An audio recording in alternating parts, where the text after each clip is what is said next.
They said he was just a story. Bleach white skin, a carved smile, eyes that never closed. Jeff the Killer whispering, go to sleep into your ears late at night. But the truth was buried deeper. He wasn't a monster born in the shadows of mere story. He was a man made in plain sight. The mansion, the island, the secrets. And when they finally looked too close, Jeffrey went to sleep one last time. Hello, everyone. Welcome to Red Thread. That's immediately going to make no sense to Jorge here, who is our guest of Red Thread this week. Call me Jorge is his username online. How's it going, dude? Pretty good, man. Thanks for having me. How are you guys doing? Good, thank you. Good. Did you see? Do you understand the twist of that little short story narrative there, or did it fly over your head? I heard mansion and island, and I put two and two together, and I was like, oh no, we're getting demonetized. Yeah, immediately. This is the most unsuccessful series of all time due to the fact that I cannot stop inserting Jeffrey Epstein into every single one of these introductions.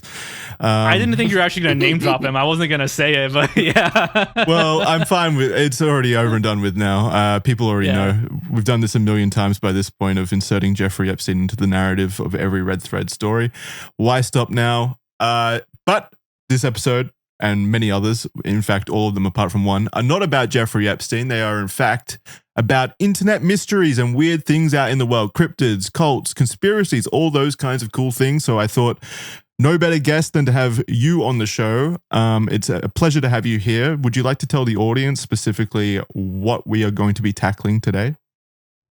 Oh man, so yeah, this is a big one. We're gonna be tackling the Jeff the Killer image mystery and the Creepypasta, of course, because that's also worth discussing. But so I cover lost media on my channel, and in terms of like what's the biggest rabbit hole, the biggest search going on right now, I would say the search for the original Jeff the Killer image is really, really high up there. I mean, there are bounties, there's endless amounts of videos.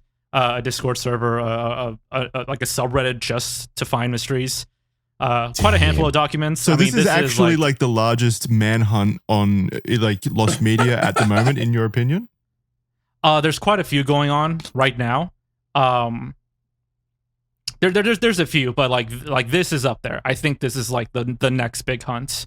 At least you got to tell us what the bounty is, surely. Yeah, how much are we going to earn from this?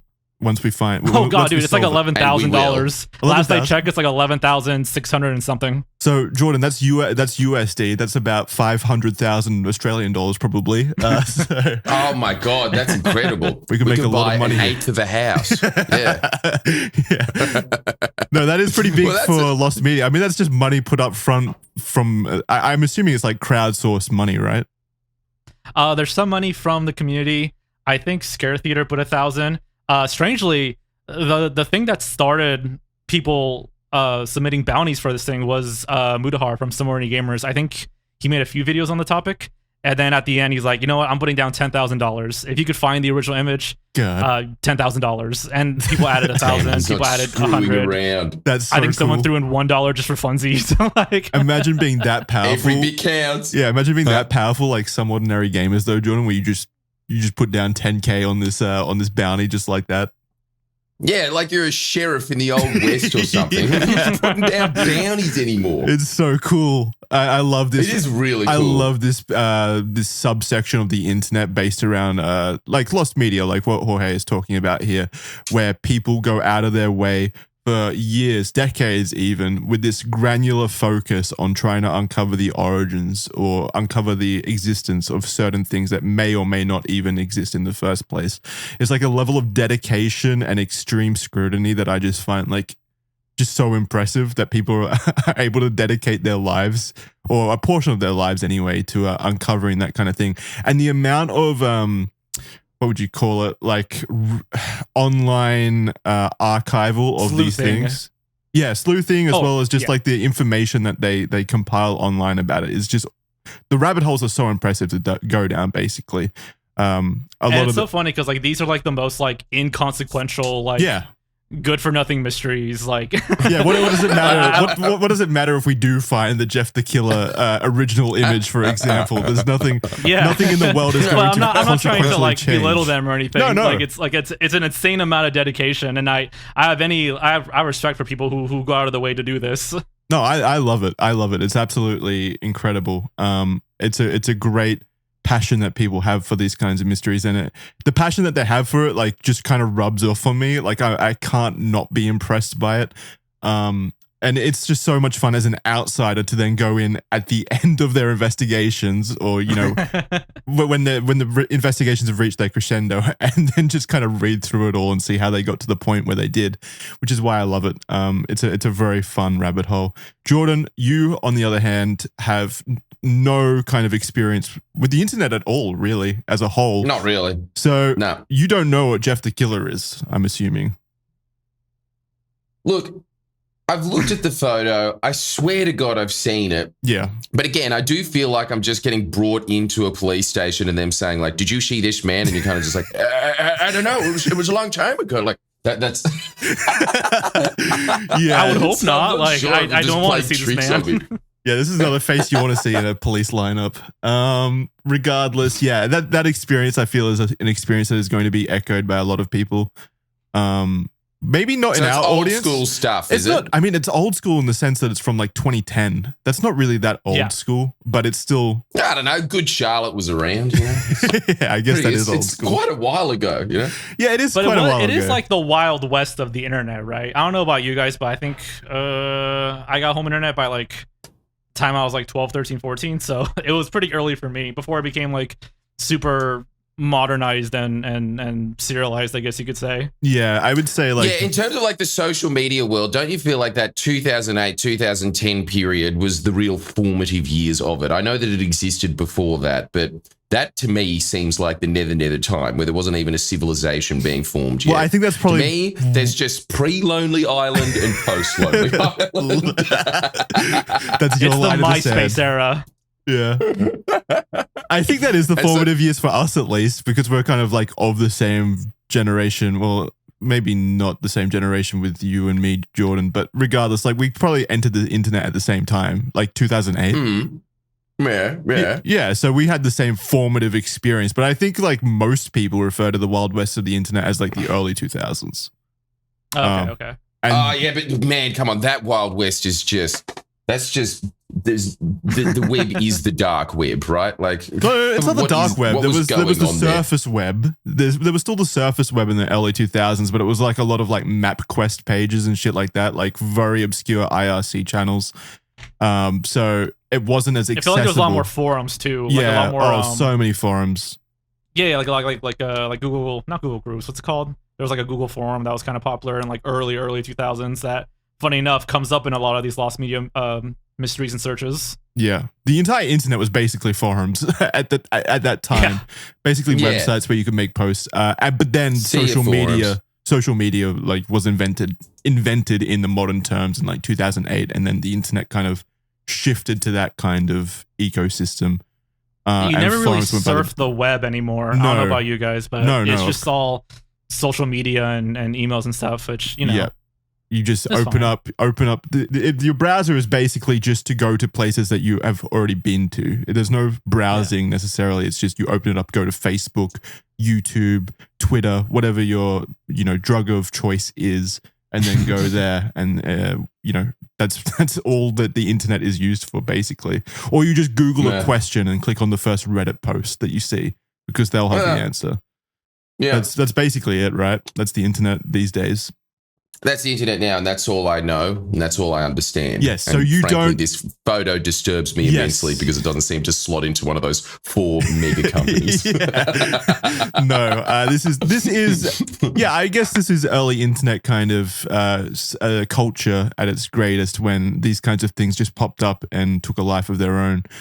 Jeff the Killer is best kind of eponymized by the phrase "go to sleep."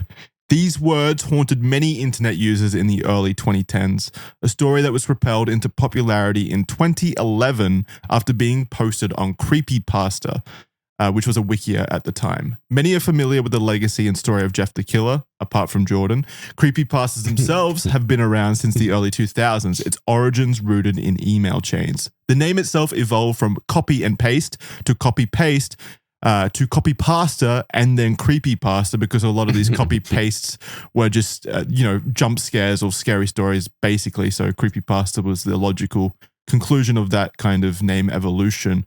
Most of the email chains I got back in the day were just like, send this on to 10 friends, otherwise you'll have bad luck forever. Or else. Yeah, basically shit like that. Bad luck forever. You got off easy on that one. Wasn't it usually the ring girl would come and kill you? Yeah, there was that as well. It was more pathetic because I was young enough to think, oh no. Yeah, I was genuinely scared a lot of the time. That's how stupid like 10-year-olds are. Like, I got some that's like, oh, your mother will die, or you'll be like forever alone if you don't send this to like 10 people or something. And then like there would be like attached like an image of like the ring girl, or what was another one, like Carmen Winstead or something. Like this is like, now we're talking like 2007, 2008 internet. Like this is before our smartphones that had like a little like Motorola Metro PCS phone. Yeah. Oh man, my first flip phone. I remember I would think that I could game the system by just marking the emails unread, and then I would be totally fine because technically I hadn't read it, even though that's not how curses work. That's like wearing a rabbit paw around you. Yeah. I was that's super not smart. bad, really. That's how I was able to avoid bad luck for life. I just constantly click mark as unread. I probably the proof is in the pudding. You did it, man. Yeah, I'm here. Huh? I made it. Yeah, you lived. So yeah, basically creepypastas, they're a form of digital short story designed to be copy, pasted, and sent on to terrify friends. Very popular in the early 2000s. It's an incredibly popular medium that still receives active fascination to this day.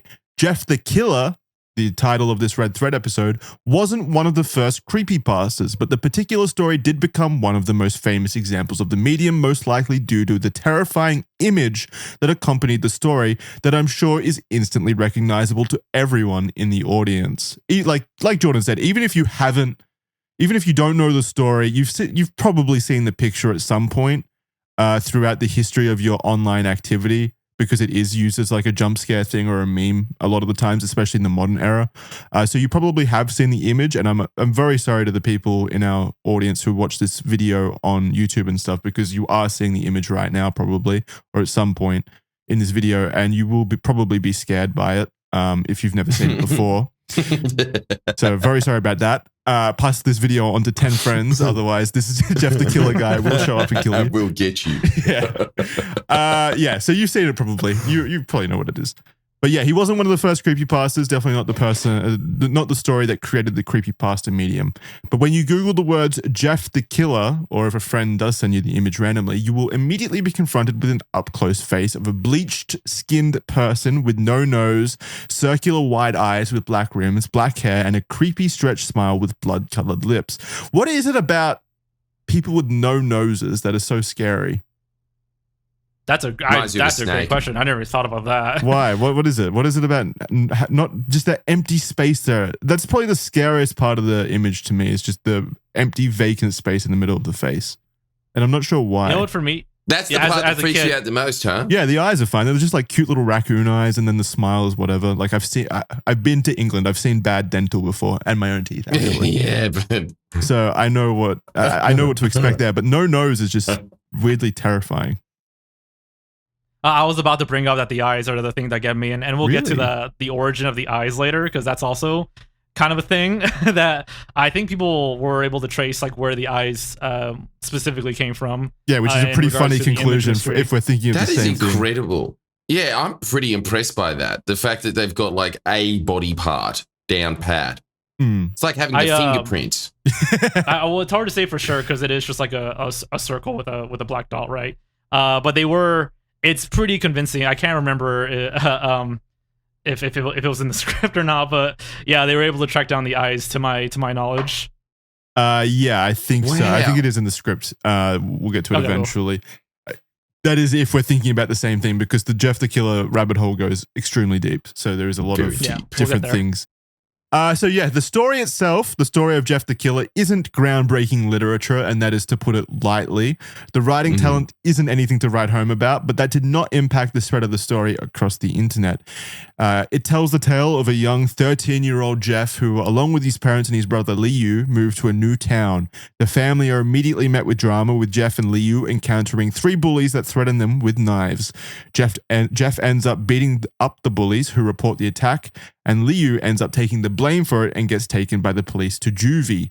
After another encounter with the bullies just days later, Jeff is attacked with alcohol and bleach, which results in a disfigured, bleached white face.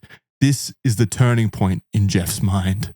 Jeff immediately becomes different, seeping into insanity. The doctor tells his parents it's because of the large dose of painkillers they gave him. That's not what painkillers do, right? They don't make you go insane. Yeah, you know what? There are some parts of the story where I think he's also lit on fire. Well, okay, yeah, that'll do. How did he live this? Like, this 13-year-old just refuses. Refuses to die. Yeah, but no, I don't think painkillers do that. Yeah, they don't make you insane, as far as I know. Being lit on fire probably makes you insane. And so, yeah, the doctors allow him to go home, even though he is constantly laughing maniacally. The first night back, Jeff's mother was woken up by a strange sound at night, like someone was crying. After investigating, she would find her son with a knife and a bloody Chelsea smile. Now he could smile forever. A bloody Chelsea smile is it's like the Joker, right? Where you like carve a giant smile into the corners of your lips, basically. Yeah, that was a clear inspiration, and this was right after The Dark Knight came out. I want to say, I think that was like 2008. Yeah, it was. So, yeah. So he was. So you guys called it bloody Chelsea. Well, I think that's just what it's called. I thought it was like a Glasgow smile. Oh, Glasgow smile. Yeah, that's another Glasgow word for it. smile. Yeah, I've heard. I haven't heard heard that. about that one. It might be bloody Chelsea, is it? Okay. I've heard both. I think Glasgow smile might be us specifically, Jordan, over here in Australia, perhaps. Yeah, Another Australianism. She looked closer. His eyes were ringed with black. Jeff explained that he burned his eyelids off so he could see forever. What's wrong, Mummy? Aren't I beautiful? Jeff asked. Moments later, Jeff killed his whole family, whispering to his brother, "Go to sleep," before murdering him. So yeah, you missed out on scared. you missed out on a compelling narrative there, Jordan. If only you could have read it yourself. Yeah, man. Like honestly, I don't know. That to me doesn't sound that different to virtually every horror film I've ever seen. No, They're all pretty crap. In terms of plot events, I agree with you. It's pretty. It's generic horror, right? But at the same time, generic. At the same time, you've got to read how it's written because it is very, very. It reads like it was written by a 13-year-old edgelord. Basically, it's quite over the top. What is there such a thing, Jorge, as good creepypasta, or is creepypasta kind of inherently meant to be bad? You know, it's funny because I think it's funny that like Jeff the Killer of all creepypastas is like the face of it almost. Yeah, like it's so associated. Like it kind of gets a bad rep. And I'm not defending it. Like, yeah, the story isn't, it isn't great. I think the image does a lot of heavy lifting. 100%. Yeah. If this, but there are some that were genuinely, pretty works interesting of back in art. the day. Okay. The one that comes to mind, the one that sticks to me a lot because I was kind of there for it was the Ben Drowned. Ben Drowned. Yeah. About like the Majora's Mask, because that one has gameplay footage. You think an image is bad? Watch like 5 or 6 videos of gameplay where apparently this guy is being haunted by this gameplay cartridge. That's always the funnest. That's the funnest creepypastas or those kinds of rabbit holes to me is the ones that tie themselves to actual media like video games. Or like the movies. ones with like things that like connect it back to our. I think reality, that's why even though this kind of counts, the Backrooms took off because there is a real image, and I think a lot of people could picture themselves in such a world. It's been a while since I've reread Ben Drowned, or gone down that rabbit hole. But yeah, like you were saying, it's always fun when the thing ties into reality, almost like our reality, like experiences that we've had. And video games are such a unique category of it because you could believe that like the developers slip in something into the games which most people won't experience, for example. Because back then, at least, which isn't too outlandish, because developers have done that. Nothing extreme, of course, but actually, there are a few cases of like, kind of like not risque, but like just weird images being left over in like the project files that I guess weren't supposed to be there, but some developer forgot it. It doesn't happen often, of course, but it isn't completely 100% impossible. No, and that's why video games are such a unique kind of aspect to it. I think it's such a believable aspect, or more believable than other aspects of this community. For example, you played Grand Theft Auto a lot probably as well, right, Jordan, back in the day? Oh, man, look, I really have to admit, I good. more or less live in the 19th century with Facebook. That's what I have. I've done it. You know what Grand Theft Auto is. Grand Theft Auto 3 a bit. Yeah, okay, yeah. You know what it is, though. I remember one of the most chilling mysteries in Grand Theft Auto San Andreas was the ghost hills, the ghosts of Mount Chiliad, like ghost cars and things like that, and people would just spend forever out in those mountains in the game, just hunting for ghosts, basically, because there were rumors that they existed. As well as Bigfoot, obviously. Bigfoot in San I was about Andreas. to bring up Bigfoot. That was the one that I remember a lot because for me, this is pre like going to the game files and dumping all the exactly. data. That's why gaming is so boring now. There's no mystery. There's no mystery. Yeah. Sucks. I love those Literally days. no ghost in the machine. Yeah, like before, like when I was a kid playing like Zelda games, like everything with Ocarina, Majora, even Wind Waker, like there was so much mystery because we didn't know everything about those games. Yeah. I remember there being rumors about like the Light Temple and fighting the fourth piece of the Triforce, just like stuff like that as a kid, at least, like reading these creepypastas, like I gave it some air of credibility. Yeah, because you don't know for sure. It's not like you can look it up and be fact and logicked or anything like that by people like data scientists going, well, actually, we analyzed the game files and there is no evidence of any ghostly activity within the game, which is unfortunate. I miss those days so much. I guess I just miss being a stupid kid, really, at the end of the day. Yeah, I mean, I was about to say it was 2010s. We were young and naive, at least for me. So like that obviously helped a little bit. Like nowadays, if you look and read Jeff the Killer, it's like, okay, whatever. Yeah. Right. But it came out kind of like at just the right time where the internet was being used, but we weren't super like what's the word? Just like we didn't just brush it off immediately. Yeah, we were more naive. Yeah. At the same time, I do wonder what kids these days, like what that experience is like for them. Like, what do they have that could have that same impact? Because I genuinely don't think that is liminal there. Spaces. Yeah, I guess maybe.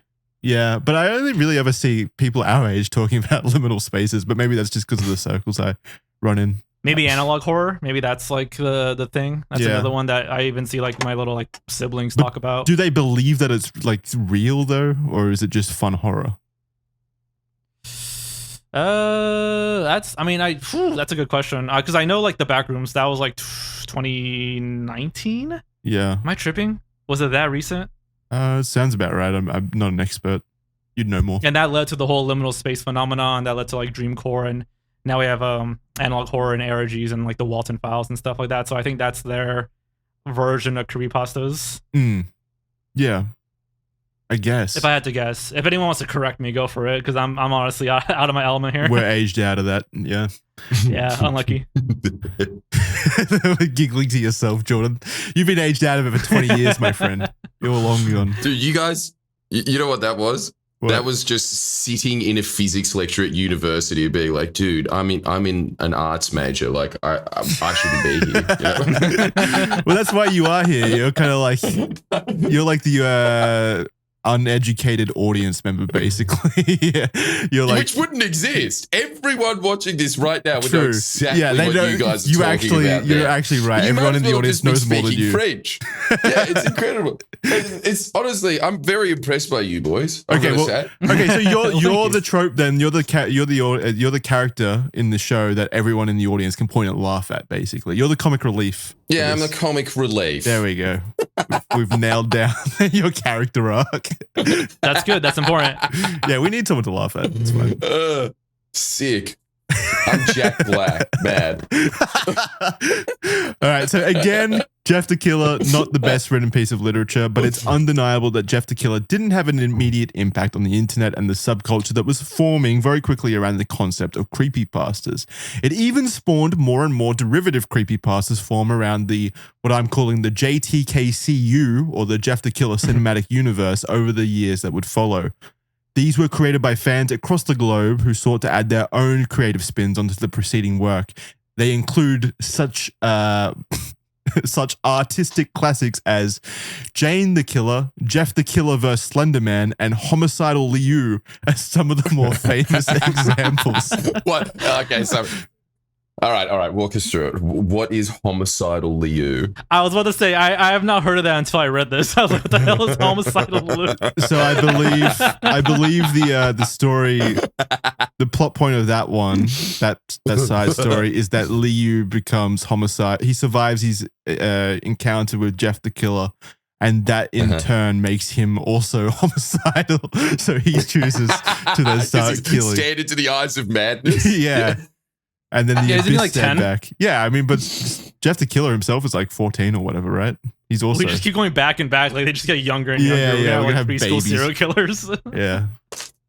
Yeah, but it's pretty funny. It's the JTKCU expanded into a lot of different territory after the creation of Jeff the Killer.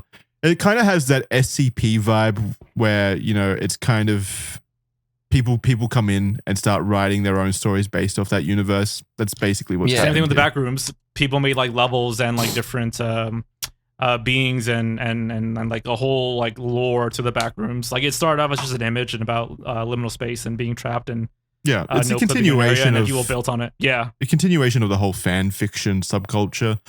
Once these things exist, then it's kind of the community's property at that point, and they can do whatever they want with it, even though the creators, Yeah, no one owns it. creators, especially in this case, the Jeff the Killer creator trademarked Jeff the Killer to try to stop other people from monetizing it, which is interesting. Wait, aren't there like fan films and like I don't think it was Jeff the Killer. Never mind. I was gonna say that someone was trying to make a movie of it, but I think that was like Momo or something. Maybe. Remember the Slender Man movie exists.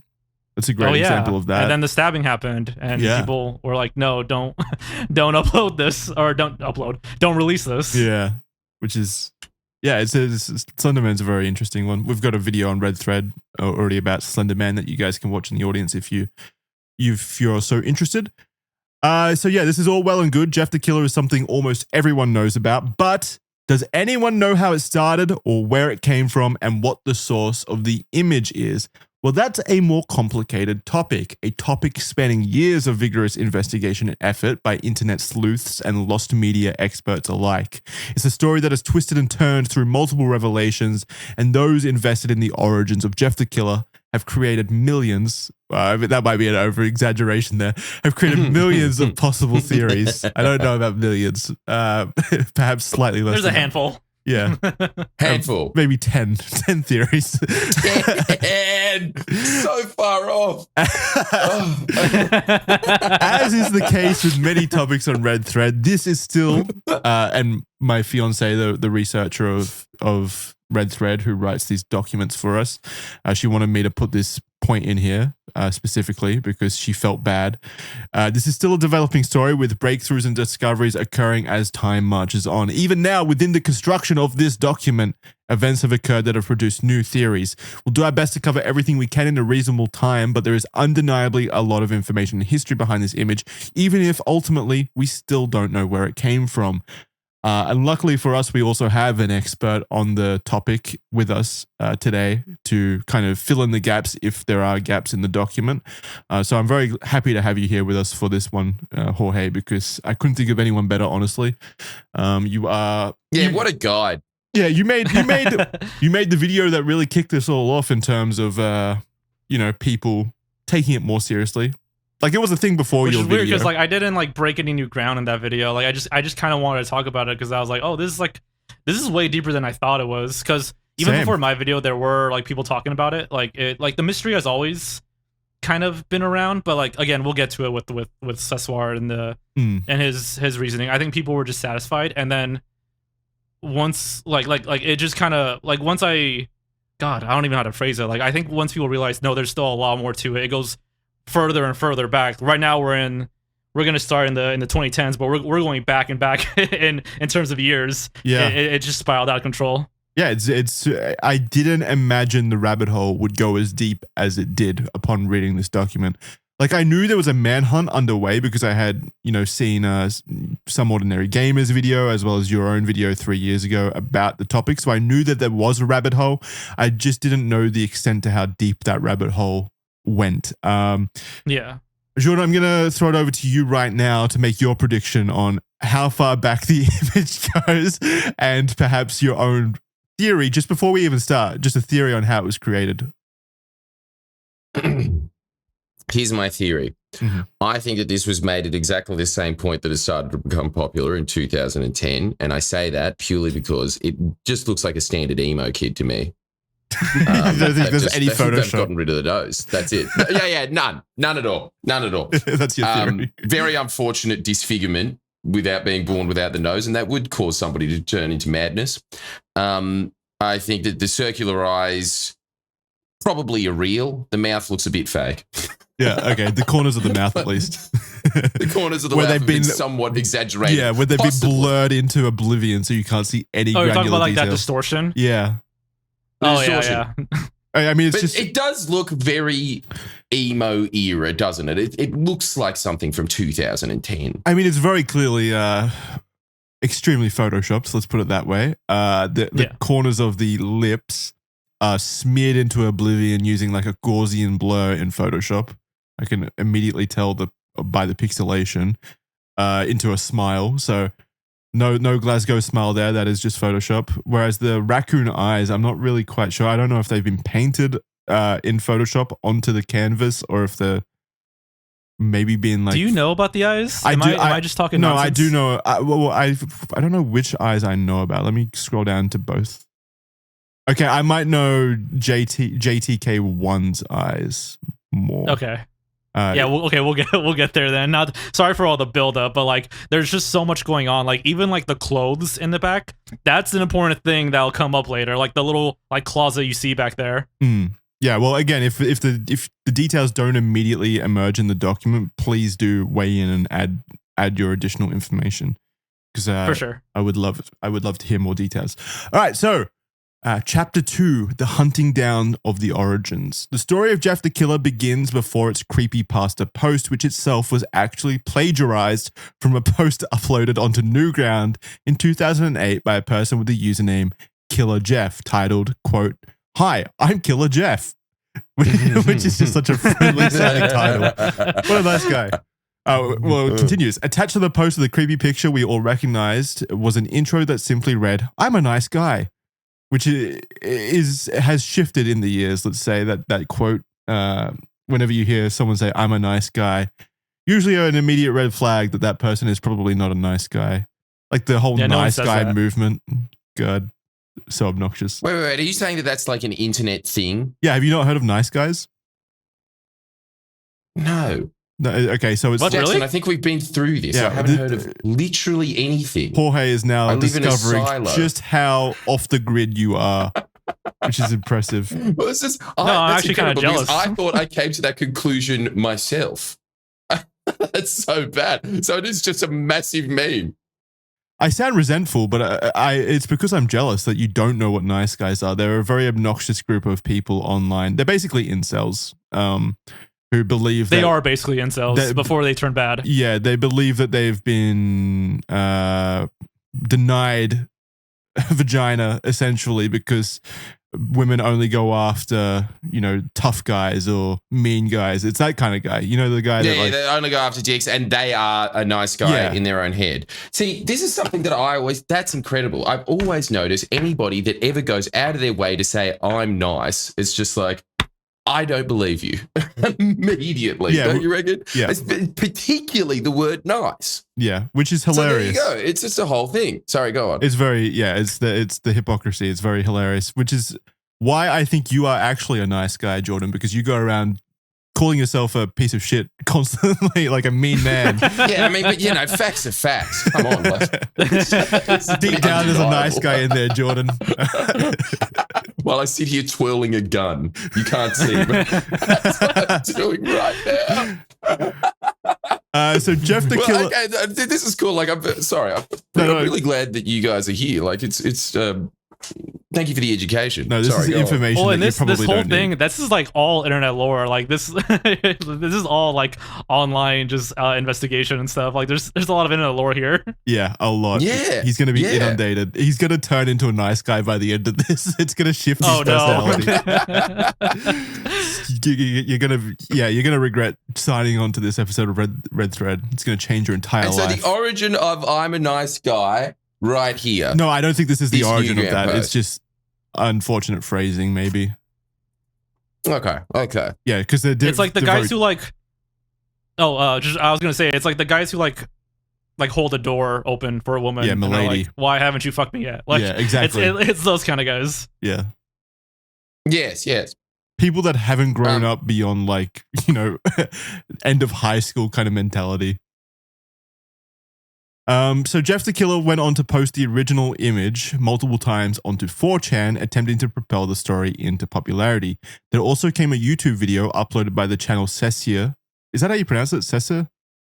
I think I say Sessoir. Sessoir. Cessor's fine, yeah. Yeah, Sessoir, run by a man named Jeff Case in 2008, who was seemingly the creator of the whole story, as this YouTube video predates the famous Creepypasta by several years. And if you remember, Jordan, the Creepypasta was uploaded in 2011. But now I'm letting you know that a guy named Sessoir, or Jeff Case, posted a video in 2008, which kind of contained the bare bones of the story, let's say, like the details of the story, the Jeff the Killer kind of angle. The plot thickens. Okay. Yeah, so already we're going back further. The original video has since been removed, however, taken down by copyright issues, likely stemming from the fact that the video contained the song I Guess You're Right by the Posies. It can still be found, and it's linked in the script for this video.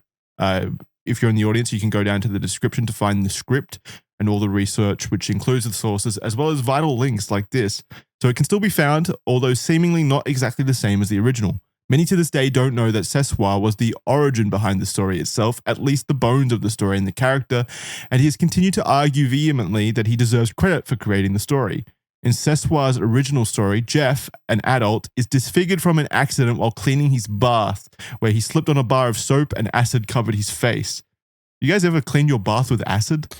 That's a deep clean. Yeah, that's very... What was he doing? Sulfuric acid? What are Forbidden we doing cleaning. Here? Yeah, why would you do that? And he slipped on a bar of soap. What is this? You're asking to get disfigured. Yeah. Okay.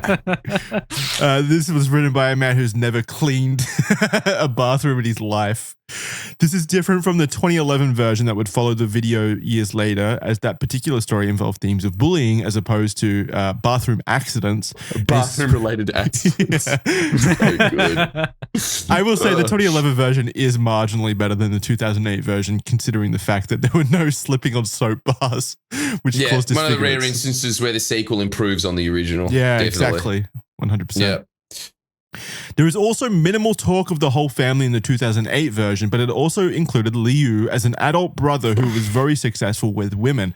And actually, I did watch the video, and he does, Jeff the Killer, or the script of the video, does kind of seem resentful to the fact that Liu was very successful with women. So maybe the I'm a nice guy thing actually is a incel catcall, or whatever you want to call it, like a incel kind of phrase used in that kind of way, even then, because the video itself does come across as like kind of resentful that his older brother is getting laid and he's not. It's got that kind of Which is like a very like nice guy thing to do. Yeah, like why is he getting it and not me? I'm nice. Yeah, and Liu in the video is like portrayed to be all like cool and charismatic and a bad boy as well, whereas he's just the quiet nerdy brother that doesn't get laid. So maybe, yeah, actually I've kind of come around on this. Maybe this was the creation of nice guy as that kind of I mean, I think that behavior's kind of existed throughout time though, probably. Men resentful. It's kind of weird because it seems like there's two 2008 versions. Like there is the YouTube video we're talking about, but there's also like a post on Newgrounds, I believe, where it's more like a Bloody Mary kind of thing. Yeah.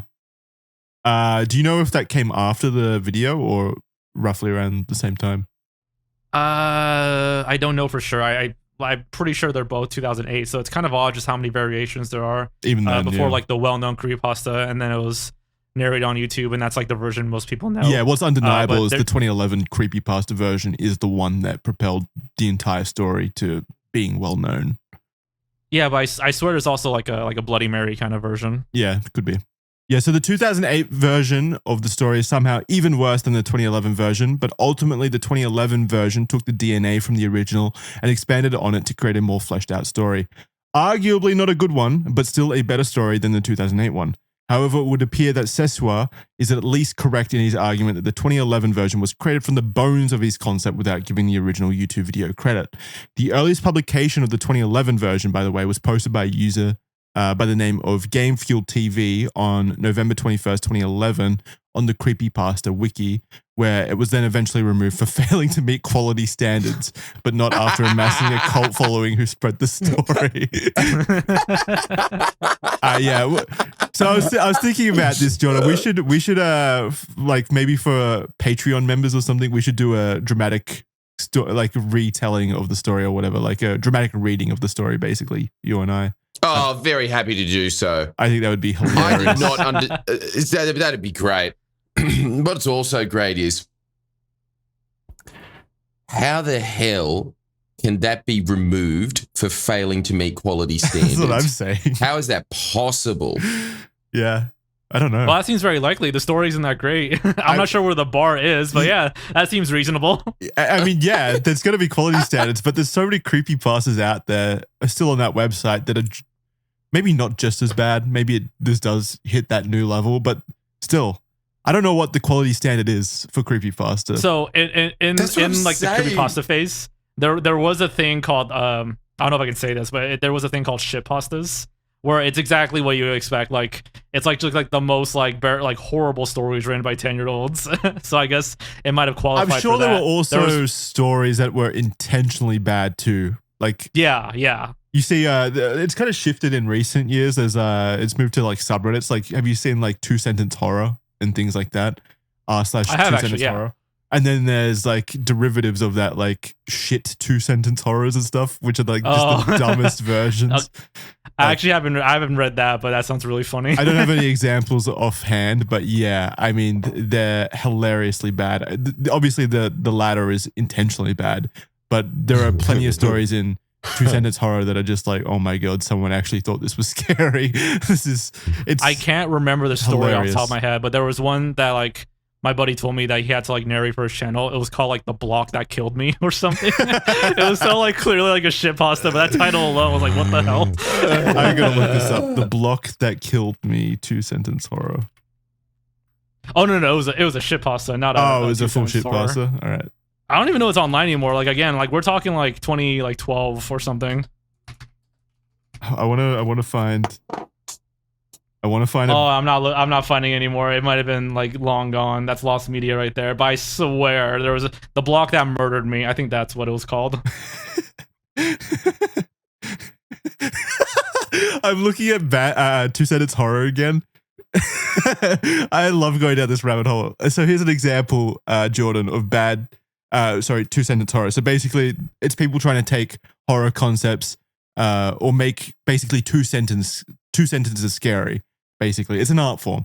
So here's one. It says in the top line, "For sale, baby shoes never worn," and then the bottom line is, "The baby's not dead or anything, but the shoes are evil." What the fuck? Like, it's so bad. I love it. It's my favorite art form. It's so good. Do you guys know when the Jeff the Killer story was removed? I'm actually kind of like, it was up in 2011. How long until it was taken down? I don't know exactly when it was removed, but I think they took their time on removing it. They must have, yeah. That's odd, because it was able to amass like a cult audience of its own, basically, of people who would then. God, the hindsight must have kicked in, like, like, oh wait, this is actually not great. We should remove this. Yeah.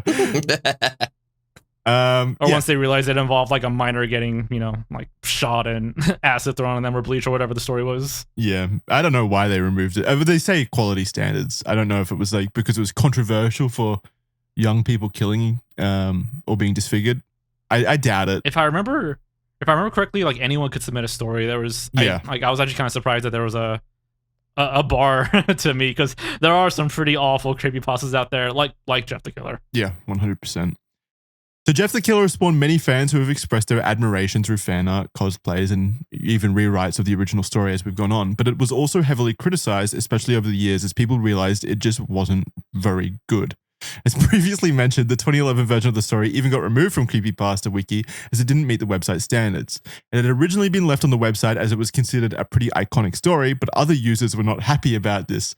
Once the story was removed from the website, predictably, those who thought that the story should have stayed on the website spoke out and rallied behind their cause. As a solution in 2015, the site and community decided that the best way forward was to hold a rewrite contest, allowing the story to be uploaded to the website by authors who put time and effort into their work. Wars have been fought over. Now here's some internet phrase that I know. What? I love this community. Like that's mad. It's so these good. guys.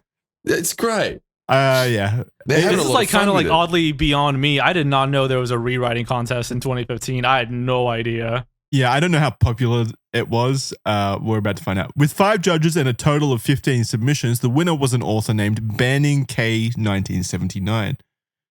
Which means, what would that mean? 15 submissions, Christ. 1979, right. If that's their birth year, more. how old would they be? 45 years old, if that's their birth year? 40, wow. Yeah, 45, 46, life. because 31 into 2000, and then 15 years later would be like, 45, 46. Oh, which man, is crazy. He could be dead now. Wait, 20, wait, no, actually, they'd be 35. Neither, but, it's just, heart attacks and all. Huh? They'd be 35 at the time of writing the story, which is still kind of insane, like writing... and it's still being bad. Yeah, my math is way off. No, you're right. Yeah, I don't know why I thought 40s. You've got at least 20 years of writing fiction if you're interested in doing this kind of stuff, and it's still bad. Well, actually, I don't know. Do you think it's redeemable? Sorry? Do you think it's redeemable? Like, is there a way to fix it? I mean, you keep the bare bones, like, basics of the story? No. Conceptually, it's pretty stupid. Conceptually, it's a stupid story. Without adding a lot of additional detail and a lot of things that kind of step out of the box of what Jeff the Killer is. And at that point, you're basically making a new story anyway, so you may as well you're just basically make a new rewriting story. the whole thing. Yeah. So, no, I don't think that you could make it good. But, I mean, the original and the 2011 version are really bad. Like, having read them, they're written very poorly, even in just, the narrative sense. In terms of writing things that it doesn't seem like someone who knows how to write in general, let's say. But regardless. I need to read the 2015 version. Yeah, I haven't read the 2015 version, so that one could be good. It could, we'll see, but like it could be like amazing. What if Banning K 1979 is like actually just a pseudonym for like Stephen King or something? So, yeah, he's like, that's like his like... That's his all, and he's like, you know what? I'm gonna see what I can do with it. Yeah, and no one gave a shit. Yeah, no one gave a shit. The story is darker, but it still follows Jeff, his brother, and his parents into a new neighborhood where they still encounter bullies. The key points of Jeff the Killer are now written into a more cohesive and understandable short story. Jeff's mental state deteriorates throughout the story, recognizing that he has an anger inside of him, and at first he represses it. Then he almost craves it. But he tries to push past, even stuck in a situation where everyone is against him and his patience is getting repeatedly tested. But after the bullies accidentally shot Jeff's face with a flare gun. Accidentally. How do you accidentally do that? Yeah. Why did they bring a flare gun to a bully fight? How did he hit him? Why did you bring I believe it was... I think in the original story, it was like Lou's birthday or something. I might have actually read this now that I think about it, but it was Lou's birthday. The bullies were... Yeah, why would you bring a flare gun? Why would you bring a flare gun to a fight? Like, why would you even have that if you weren't in the wilderness? Such a weird way of changing the story. Yeah. I kind of prefer the slipping on the soap in the bathtub as opposed to this. That's like the most simplest one. Yeah. I'll say that, but boys, what do you think about the backstory? Do you think that that's helped out? Now that we've evolved about like his we've mental given state? him more of a sympathetic undertone, huh? Yeah, I suppose. Are you talking about like his mental state kind of deteriorating throughout the story? His mental state sort of deteriorating. Do you think that he deserved to win the competition on that?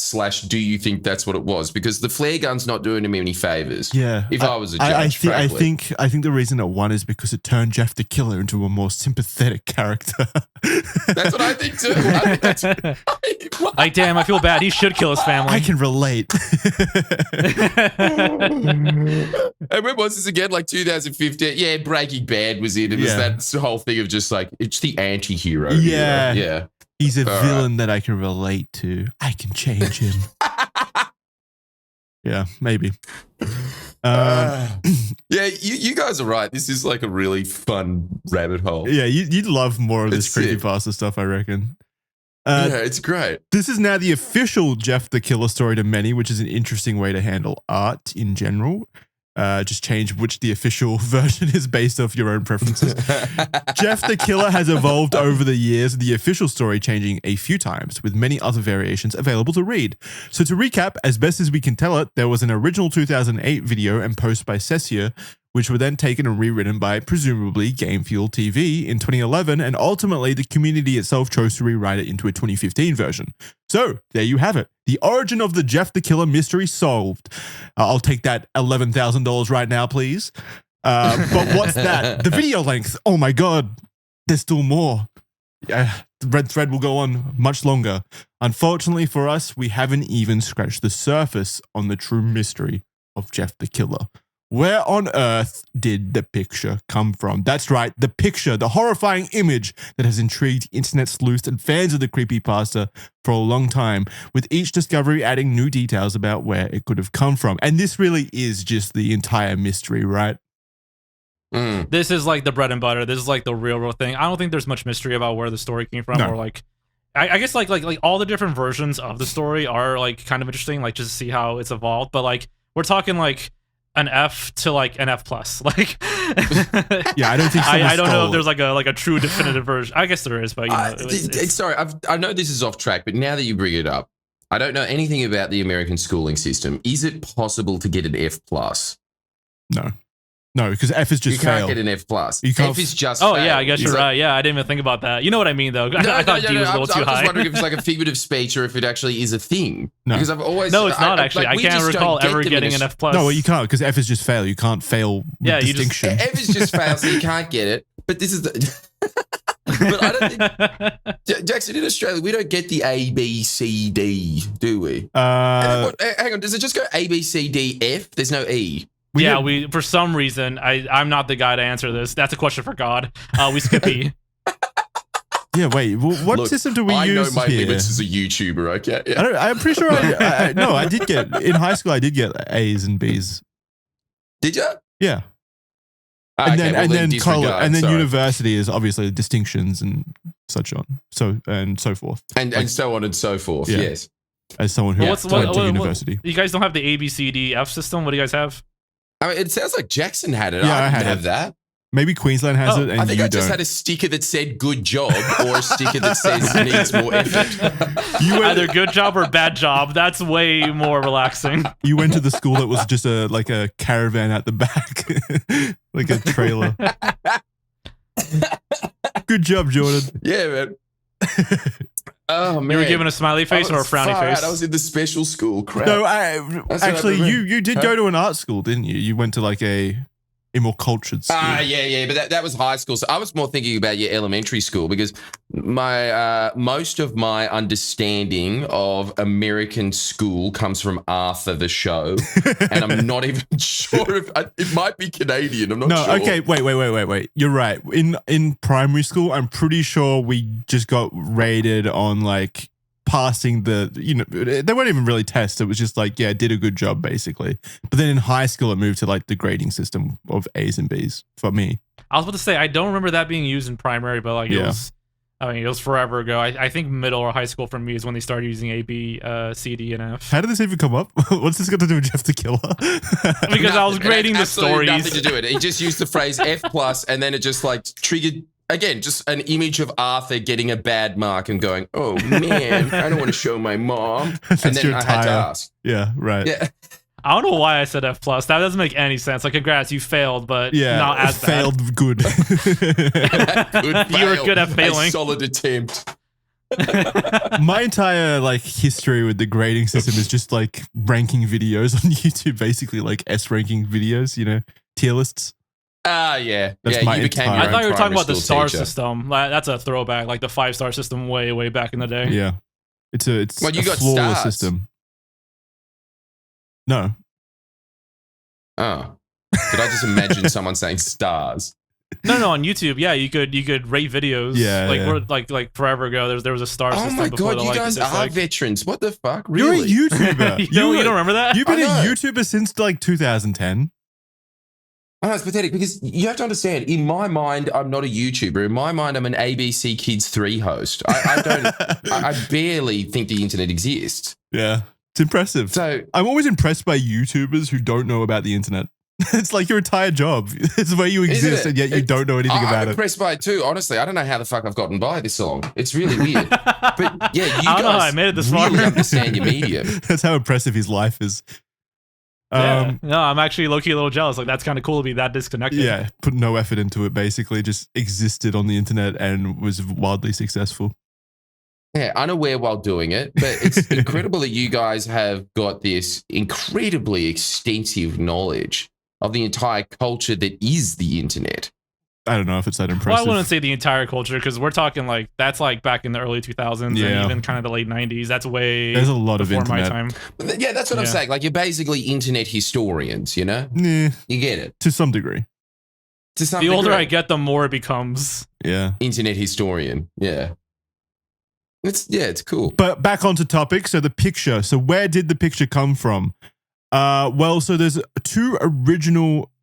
two versions of the image that right now stand as proper and authentic Jeff the Killer images. If they were NFTs, these would be the ones that hold any value, basically. These two originals are often referred to as JTK1 and JTK2. JTK1 is an earlier version of the now famous Jeff the Killer image. But where did it truly originate from? The answer is seemingly still unknown, but let's try and trace it back. But before we do that, Jordan, would you like to describe the differences between JTK1 and JTK2 for us here? Yeah, I'll tell you right now. JTK1 looks like an adorable raccoon. I wouldn't mind seeing that at all jump out at me at the closet. Really? Because JTK2. I've heard people say it's even frightening. It's more frightening than JTK2. I find JTK1 creepier than JTK2, honestly. Well, all right. Sorry. Explain yourselves, both of you. Well, right JTK2, I can see the Photoshop. I can see the elements where they've edited it and the eyes. now. But you can't see the fake googly eyes in JTK1. Well, I can, but still, for some reason, the fact that they're looking off to the side creeps me out even more. Really? Yeah. I think also JTK1 has like less shadow. Yeah. Like if you look at the JTK2, there's like some darkness in between, like in the middle of the face and under the eyes, whereas that's not like clearly that was added on. I'm just saying JTK1 is scarier than JTK2. I still don't find it's necessarily scary. I feel like how this could potentially be scary is if you just remove the eyes in general. Just leave it all like a blank white kind of blur. That would be weird. That would be scary to me. Just the mouth and nothing else there. That always freaks me out. It's the less information, the scarier it gets. It's like with the nose. As soon as you remove things, that's when it becomes scary to me. But when you like morph them into like dumb blurs and shit like that, and googly eyes, then yeah, it loses me a little bit in terms of scariness. You know what? I've changed my mind. JTK1 is much scarier. Stick to your guns. You can't change your mind. I'm a coward. I'm out. I'm changing due to peer pressure. I want to appear cool. That's why I've changed. Oh yeah, so cool being scared of Photoshop. He had more time to examine it. We are the coolest fucking guys. Yeah. Getting scared of something aimed at 10-year-olds in 2010. I'm wetting my pants right now. That's what I always find funny. I don't know if I'm just desensitized, but whenever I read comments being like, oh, Jesus Christ, please change the image. Don't put this on screen. I can't look at it. It's too scary. It's like, I just don't get it. It's not, like maybe when I was 10, sure, I would have been shaking in my boots. But right now, as a big, strong adult man, it's nothing. They could take on anything. Yeah, well, I could take on JTK1 and JTK2. You could kill Jeff the Killer. Yeah, I could put him in. He's 13 easily. True. I can fight him. Yeah, I'll put him in I'll choke him out.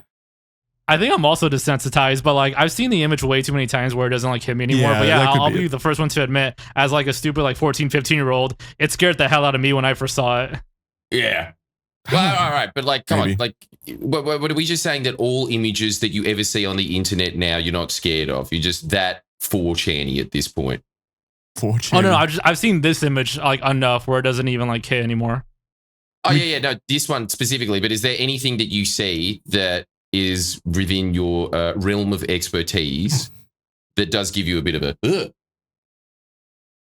Ooh, I know there's something, but I just can't think of it It has right to now. be. Are you saying it has to be like creepypasta adjacent? Or just like any photo online. Because I've seen photos online that I wish I could unsee. Oh yeah, surely you've seen that. Or even just more like innocent. Like anytime a video of like a centipede shows up, I have to scroll past it. Oh, you know what? I absolutely, I despise like zoomed in like close up images of like bugs. Yeah. Ugh. Oh my god, yeah, they're so bad, aren't they? Yeah. That actually gives me like a jolt. Like, it's Fair. cool. Like if people for it's like one of those like scientific things. Like, oh, here's a close up image of like a tapeworm or something. That freaks the hell out of me to hell and back. Well, you know, actually, like, those no one wants to videos. see that. I mean, we've seen gore videos and like, you know, horrible imagery a lot over the last 10 years just posted on the internet. So I'm kind of desensitized to a lot of things, but videos of people on top of like the Burj Khalifa, like perspective shots of that and the height there always makes my like hands sweaty and uncomfortable. I hate stuff like that. You scared of heights? It kind of Jackson? intrigues me. Yeah, it kind of intrigues me, but I kind of get it too. Like I don't think I've ever seen someone on top of the Burj Khalifa, but for me, it's like close up bug photos. That's what gets me. Yeah. Now put bugs on top of the Burj Khalifa and we've got a party. That's gonna be. We got a video. problem. All right. I honestly, now that you're mentioning it, the most disturbing thing that I've ever seen was one of those giant centipedes. Stop it. Hanging off a cave and catching a bat and eating the bat. That was awful. How would a centipede do that? It was so bad, especially just because it just doesn't feel right in your head, does it? It feels like the bat should be eating bugs. Yeah. But the how big is the centipede? Eating a bat. It's a giant centipede. It's really big. Are you sure it wasn't really, really big? Was it real? Huh? Yes. No, it yes, wasn't. they do that. That's Don't how they tell me hunt. there's giant centipedes that can eat bats. That's terrifying. I know. I know it sounds like I'm just talking about like it's like some 1700s. No, it sounds like you're talking about the Jeff the Killer of the. ocean. It sounds like you're talking about the Jeff the Killer of the centipede universe. Of the natural world. Of the bug world. Yeah. It's horrifying. I'm telling you, yeah, I think we're all in agreement, surely. Giant centipedes are so much scarier than Jeff the Killer. I'd rather meet Jeff the Killer. I think it comes down to formative experiences because when I was like a child, when I was like 5 years old, I remember this is like the earliest memory I have because it was so traumatic for me. I woke up at like 1 a.m. at night to a cockroach on my head, basically like climbing over my face. That's horrifying. That's what woke that's me awful. up. I could not. It was so traumatic. It was the worst thing that's ever happened to me. So now I just, yeah, it's horrible. But weirdly enough, I can like kill cockroaches. I'm not like super squeamish. Like a former co-host of Red Thread, Charlie, is very squeamish around cockroaches. I don't have that kind of reaction, but centipedes I do. I don't know why. I have that reaction to a little bit. Like if I see a bug, I'm like, ugh, but you know, if I have to get rid of it, all right, sure. Yeah. You'll see that it's dealt with. Yeah, I can deal with bugs, just not all right. centipedes. But can you boys kill them with your bare hands like a real man? Like actually slap them with your hands? Yeah, slap them with your hands. I'll beat them with a shoe. Yeah, but I can't like hold one. I don't like germs, so no, I don't like cowards. I don't both like of you. You slap cockroaches with your bare hands. Germs. Well, I don't know. Just one time I was talking to some Japanese chef. Oh, just one time. Just like, yeah, I don't know. It just happened. I was just talking to him, and he's just like, I killed with bare hands. And I was just like, well, that's fucking pimp. This samurai. So you decided to do it? And then I did it. Oh my God, dude. That's and so I started gross. enjoying the squish. Why is that cool? That's not cool at all. You're getting bug guts on your hands. Gross. I don't know. It just the guy just had one of those, It's those like one of really those guys stern that's Japanese so cool faces. that anything he says is cool by effect. Yeah, it was that. It's pretty much that. Interesting. You really do succumb to peer pressure. Totally. Seswa. Totally. Hence, that's why I believe in Jeff the Killer 1 now. Yeah, it's true. Yep. So Seswa, Jeff Case, the original story creator, was interviewed by a YouTuber by the name of Scare Theater, where he said that the original mask in the photo was made using a white latex mask and some big plastic eyes with rubber substance that simulated blinking. There was also a big black ring around the eyes that were uncovering that exposed red eyelid. After it was made, 2 or 3 pictures were taken and posted, and the rest is history, end quote. So this is referring to JTK2. This is what Seswa, because he's the one that used JTK2 primarily. essentially implying that he made it himself, though. Unfortunately, over time, Seswa has come out as a rather problematic figure in the Jeff the Killer universe, or even just in our universe, actually. And many people don't believe him. We know now that the image did not come from Seswa. Its real origins are explored further in this document, but suffice to say, the image itself has been around for longer than the story of Jeff the Killer. Seswa himself has been dishonest and lied multiple times throughout the years, along with other problematic behavior. He has claimed he is the legal owner of the Jeff the Killer trademark, though, in an attempt to prevent other people from monetizing the concept. As for the accusations, he, along with his brother, have been alleged to also be involved in horrible and illegal behavior. On the original JTK image Reddit subreddit, a moderator posted a link to a doc on 1905, so the 19th of May, 2025, as of recording, that is 3 days ago, about an investigation into Seswa. There's quite a bit in this document from Seswa's involvement in the problematic behavior of his brother Brandon, who has been arrested with domestic battery. The accusation is made that Brandon encouraged Seswa to groom underage fans and send them Brandon's way. There is a lot here, and Kira, the writer of the document, recommends that you read the document yourselves, as these accusations are extremely recent and we don't have time to dive into the accusations in this episode of Red Thread, nor was it the original intention behind the episode. However, it would not be prudent to not include this point, even though they are currently accusations, as it speaks to a general distrust and dislike of Seswa himself in the general community and why many people don't believe him at face value. Regardless, I can boil this all down, this entire little section, to the fact that Seswa did not create the JTK2 image, and he's claim that it was an actual mask is like hilariously dishonest, considering it is very clear that this is photoshopped to hell and back. Like, it's very clearly not a mask. Yeah, it was such a weird like response he gave to a Scare Theater, I believe. It's so like, it's such an odd thing to say. Like, I don't understand the blinking thing. He also claimed that the mask is like long gone, if I remember correctly. So yeah. Like, yeah, I guess to a lot of people, it was just kind of like, okay, sure. Like, it's such an odd thing to lie about in general, considering the fact that it is so easily disprovable. And also, he doesn't really lose anything by just saying, yeah, I found this picture online. Like, there's nothing really, like, you still made the story. That's fine. Well, he loses the credit. He loses the credit for the image, but that was going to happen regardless, because it's so obviously, like, again, disprovable. I think if he just said, yeah, I created the image forever ago, we probably wouldn't be hunting for it, because I think people would have just been satisfied. Well, true. And also, there's nothing that kind of would immediately disprove it if he just said, yeah, I created this image in like the early 2000s or whatever on Photoshop. Yeah. Like, that's. But he said it was a mask, and then he threw away the mask, and he even joked about, oh, if I kept it would have been worth a lot of money, something like that. It was just such a it's what it's just an odd thing to lie about. Yeah, the fact that he lied about it being a mask itself, like a physical object, is just very stupid. Like, guys, who the fuck is Seswa? Seswa is the original story creator. Yeah, okay. He was the one that made the 2008 version of the story, the video. Yeah, but no. Hang on. I know that part, but like, is he famous in himself, like, for other things? He's rather infamous now. He's infamous, but like, he's not like a content creator or anything like that. No. He just is known he was just a Newgrounds user. Creator. Okay, so that's it. That's it. He was just a guy online. Whoa. He was a Newgrounds user, and he made the 2008 story, which then evolved, so on and so forth. But he was commonly considered the guy who like made the story, who came up with for a lot of years. So we don't really know what he like professionally does or anything like that.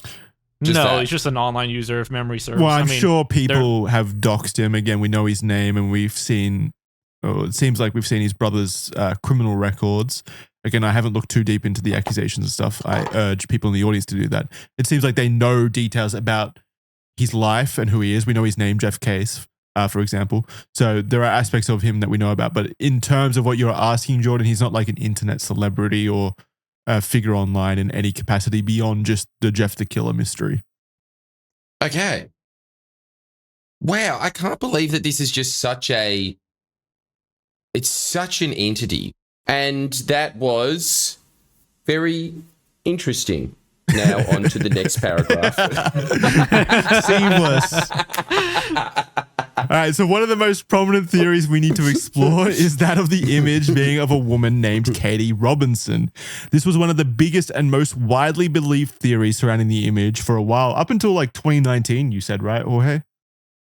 I believe so. Around This, that I time. think I want to say this like satisfied people in regards to the mystery.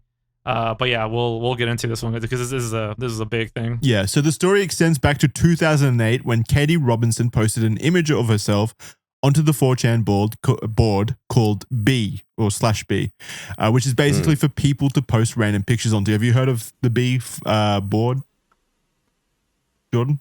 Who, Me? Oh, Jordan. Nah, never heard of it. You've heard of 4chan, though. You know what Good. 4chan is. Oh yeah, I've heard of 4chan. Yeah, B is like what's usually described as like the worst part of 4chan. It's where like the trolling and the everything you've heard of 4chan really is relegated to. So why is it called B? It's just random. I don't know why they call it B, but it's just a board for random things. Okay, and 4chan is a lot like that, isn't it? Things are just the way they are because they are. Yeah, it's like old a lot internet kind of stuff in terms of how it was set up. It's like one of those old forums.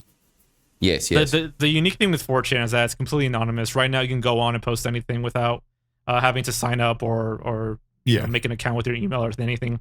You can just go in and say anything. So that's where a lot of the crazy stories comes from. Like and B is the random board. It's no holds bar. You can post whatever you want. So that is like it's almost like the center of it.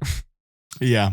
It's it's a lawless frontier basically of just it's pretty godless, yeah. Degeneracy usually. So she was immediately bullied and ridiculed, and the theory suggested that she was then seemingly edited into being the original Jeff the Killer image. Later, another post was posted to 4chan that read, quote, "Attention 4chan. Yesterday, I found my sister in her room crying her eyes out. I asked her why she was feeling down, and she said it was because she is fat. I became furious, demanded she tell me who was making fun of her. She said that she posted her picture on a website called 4chan.org. She continued to say this website made fun of her and posted shops of her picture. I am appalled. Take a good look at this picture because a beautiful woman, my sister, committed suicide last night." End quote from that post. People were immediately suspicious about these claims, ultimately unsure as there wasn't any actual evidence of Katie Robinson even being a real person, and her death wasn't corroborated anywhere in the media. In the 2015 Scare Theater interview with the original story creator, Seswa, he was asked about the Katie Robinson rumor. He said, quote, "I know all too well about this little inconvenience of a rumor, and I can assure..." Why does he talk like that? Bro, like, there's so many questions with him. He talks like a Machiavellian mastermind or something. His little inconvenience. These little inconveniences I didn't plan for. No, I know all too... That's me when I'm trying to fill up the word count. Yeah, it's a weird way of writing or speaking. "I know all too well about this little inconvenience of a rumor, and I can assure everyone when I say that the rumor is completely bogus. I have no idea who came up with the rumor. It's most likely a troll, seeing as the person who got the information on the Katie Robinson rumor was a 4chan regular, and they're not exactly someone to talk serious at all." End quote. 4 years later, there was a sudden breakthrough in the theory when the true identity of Katie Robinson was identified as a woman named Heather White. Heather was interviewed about the entire situation by a YouTube channel named Gage, where she explained that her image was stolen from her MySpace, then uploaded onto 4chan without her knowledge as a prank. Katie Robinson wasn't real, and she didn't commit suicide. Heather's image was even uploaded onto a strange satirical religious website named True Christian in 2004, might be 2014. I'm not sure if that's a typo or not. I'm pretty sure it's 2004. I think that's right. Okay, in 2004. So this has been happening to this woman for a long time. Damn. Or is it 24? Oh, now you got me question myself. Yeah. Okay. Weird stuff right here. Well, wait. The 4chan being posted to 4chan was in 2008, which isn't that far off 2004. So maybe. Regardless, there's a history of her image being used, is what I think this message is trying to convey. It was posted onto that website in 2004, where extremely nasty and horrible stuff was said about her.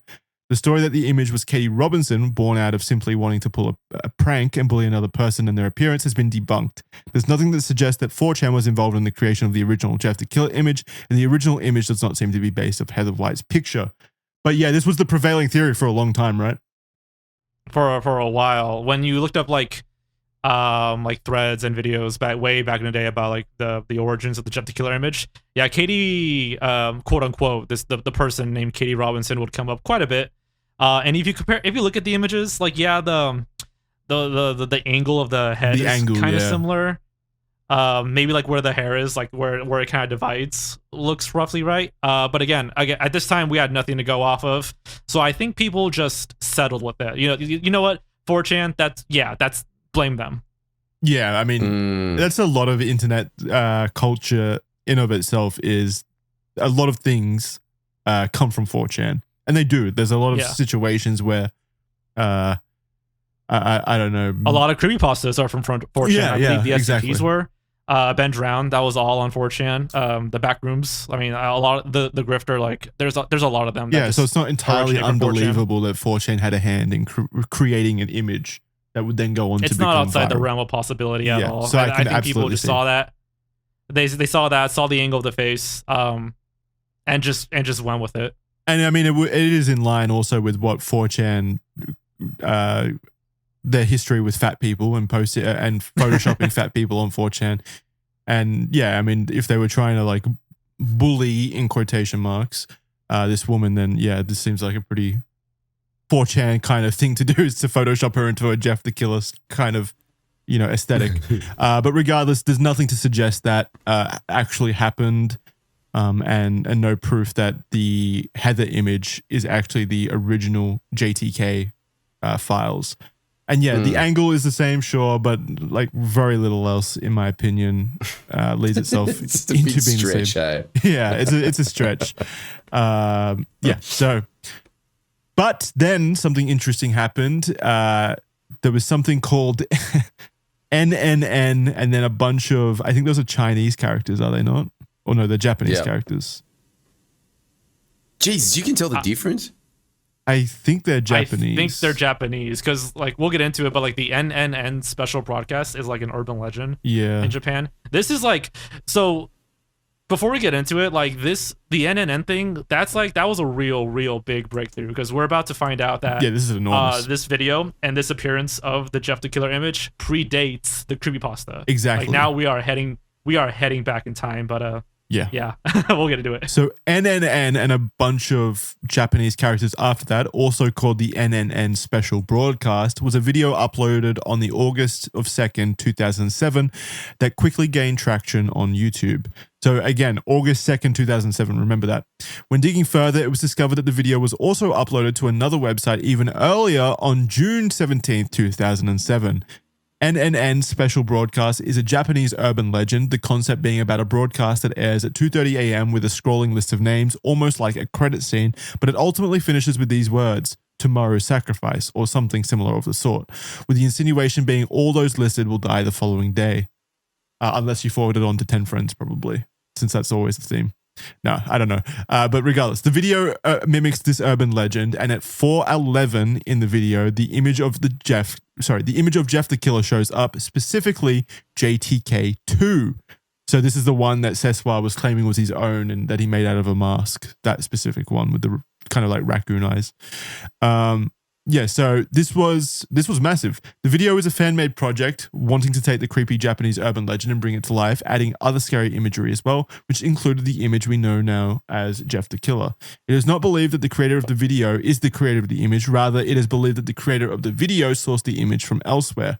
Regardless, like I said, this was just absolutely enormous to the search efforts, as this was now seen as, at the time, as the earliest use of the image, predating Katie Robinson and the Creepypasta by a year. And many knew that this couldn't be where it started, and the image needed to have stemmed from elsewhere. But not only did the NNN special broadcast video prove that the image preceded the prevailing theory at the time, as well as the claim made by Seswa, it also provided a vital clue to its possible origins. Could Jeff the Killer have emanated from Japan?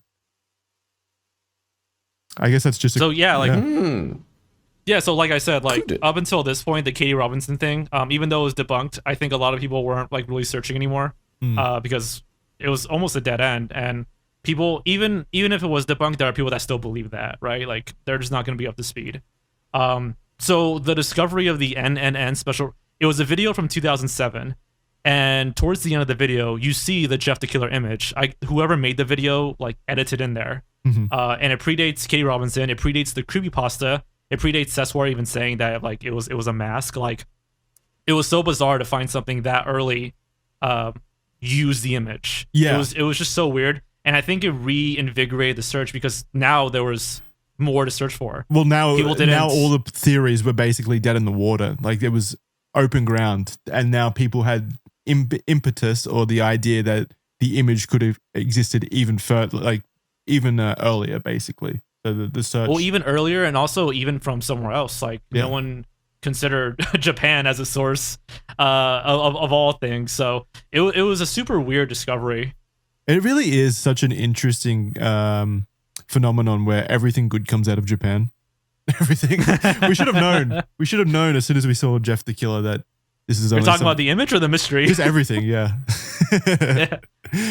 No, it's just great, and it does make sense because, like, obviously, if the image were to be hidden in the internet without people seeing it, it would have to be on a foreign website, surely, where Western audiences just aren't used to going. So yeah, and so that would explain how it was able to like avoid being seen up until this point. We didn't get really into it, but there was other prevailing theories before Katie Robinson. Some people thought it was that what's her name? That that girlfriend that kind of like stares at you. Have you guys seen that meme? Oh yeah, what was that? The over something girl. Yeah. Overly attached girlfriend or something. Overly attached girlfriend. People thought it was her. People thought it was like a this poor woman on Facebook who like went through like a traumatic car crash and had her like face kind of disfigured. But it was all US based. So to what Jackson was saying, the fact that people were like, hold on, this might be because this video originated, it was in Japanese, and the NNN special broadcast is a Japanese urban legend. So it was presumed that whoever made this image, whoever made this video got the image from like a Japanese source. And again, this predates the creepypasta by a year. It blew open the dam basically. Now, well, to put it simply, Jeff the Killer went international. He went global. In fact, now all the websites were, a hunting ground to find the origins of the Jeff the Killer mystery. I mean, obviously the focus was on Japan though, because that is the lead at the moment. Which brings us to Futaba. And now just 2chan is a Japanese image board website. With the idea that the image now emanated from Japan, the idea that Futaba could have been involved was natural, and so that's where the investigation started to focus. So it's basically like 4chan, but Japan, right? Japanese, I mean. It's 2chan. Yeah. Same concept, just different nationality. And they have their whole list of problems too. Not problems, but like they are very, very infamous as well, yeah. Yeah. There have been many investigations into Futaba and 2chan with images of JTK1 found from 2007. For a while, this 2chan posting was the earliest known upload of JTK1. It was a GIF, or GIF, however you pronounce it. I say GIF. I don't know what do you guys say? GIF or GIF? I'm pretty sure it's GIF because it stands for graphical interface, something like that. Yeah, something like that. But regardless, I'm almost certain it's GIF. I mean, yeah, but people still say GIF sometimes. I'm pretty. Do they? Huh. Unless I just made that up. Jordan? Do you say GIF or GIF, or do you just never say it because it's a computer term? I've never said GIF in my life. Yeah, I'm pretty sure. I'm pretty sure it's universally like GIF. What am I thinking of? I don't know what the hell you're thinking of, Jackson. Honestly, a GIF. I swear, of Jeff. No, I swear this was like a debate online for a while. At some point, is this like a? Oh no, it was a debate. No, people talk about it, but like I swear it was like 80-90% of people said GIF. Okay. Good. Okay. So it's just people might have been confused because of like the Jif peanut butter thing, the JIF. Right. I thought you guys were saying that the debate never even existed. I was like, did I imagine this? Is this like a Berenstein Bear moment? We just gaslit you. Yeah. We just Mandela affected you. Yeah. I was like, damn, what? This was instrumental in my upbringing. So it was a GIF. First showing a group school photo, origins unknown, where the picture of JTK1 would then play as a jump scare 10 seconds into the GIF. The website had warnings for media in case people were too scared to click into it. This warning in particular said, quote, a jump scare GIF of some class of some class group photo changing into an Ober-Q woman. I got scared because I thought it was a JPEG, lol. Harmless to computer, jump scare warning, end quote. So Ober-Q, also known as Q-chan or Obake no Kyutaro, is a mischievous character from a manga from 1964 and is not likely connected to the creation of JTK1. So just put that out of your mind. With the results being discovered on 2chan, investigators started to dig deeper into the website archives to see if they could find additional usage of JTK1 or JTK2. So remember, they've only really found evidence of JTK2 at this point, right? Yeah, I believe JTK1 comes a little later. I can't remember for sure when they found, because JTK1 is like the earlier version. It's like the obviously it's still Photoshop, but it's before like the mouth distortion and all that. But I want to say once they got the Japan lead and they started looking into 2chan stuff, I believe at this point they find JTK1. Yeah, so they found like an earlier edit, which again was like a huge deal. So JTK2 was discovered on the earliest known, recording or whatever at the moment was NNN special broadcast in that picture.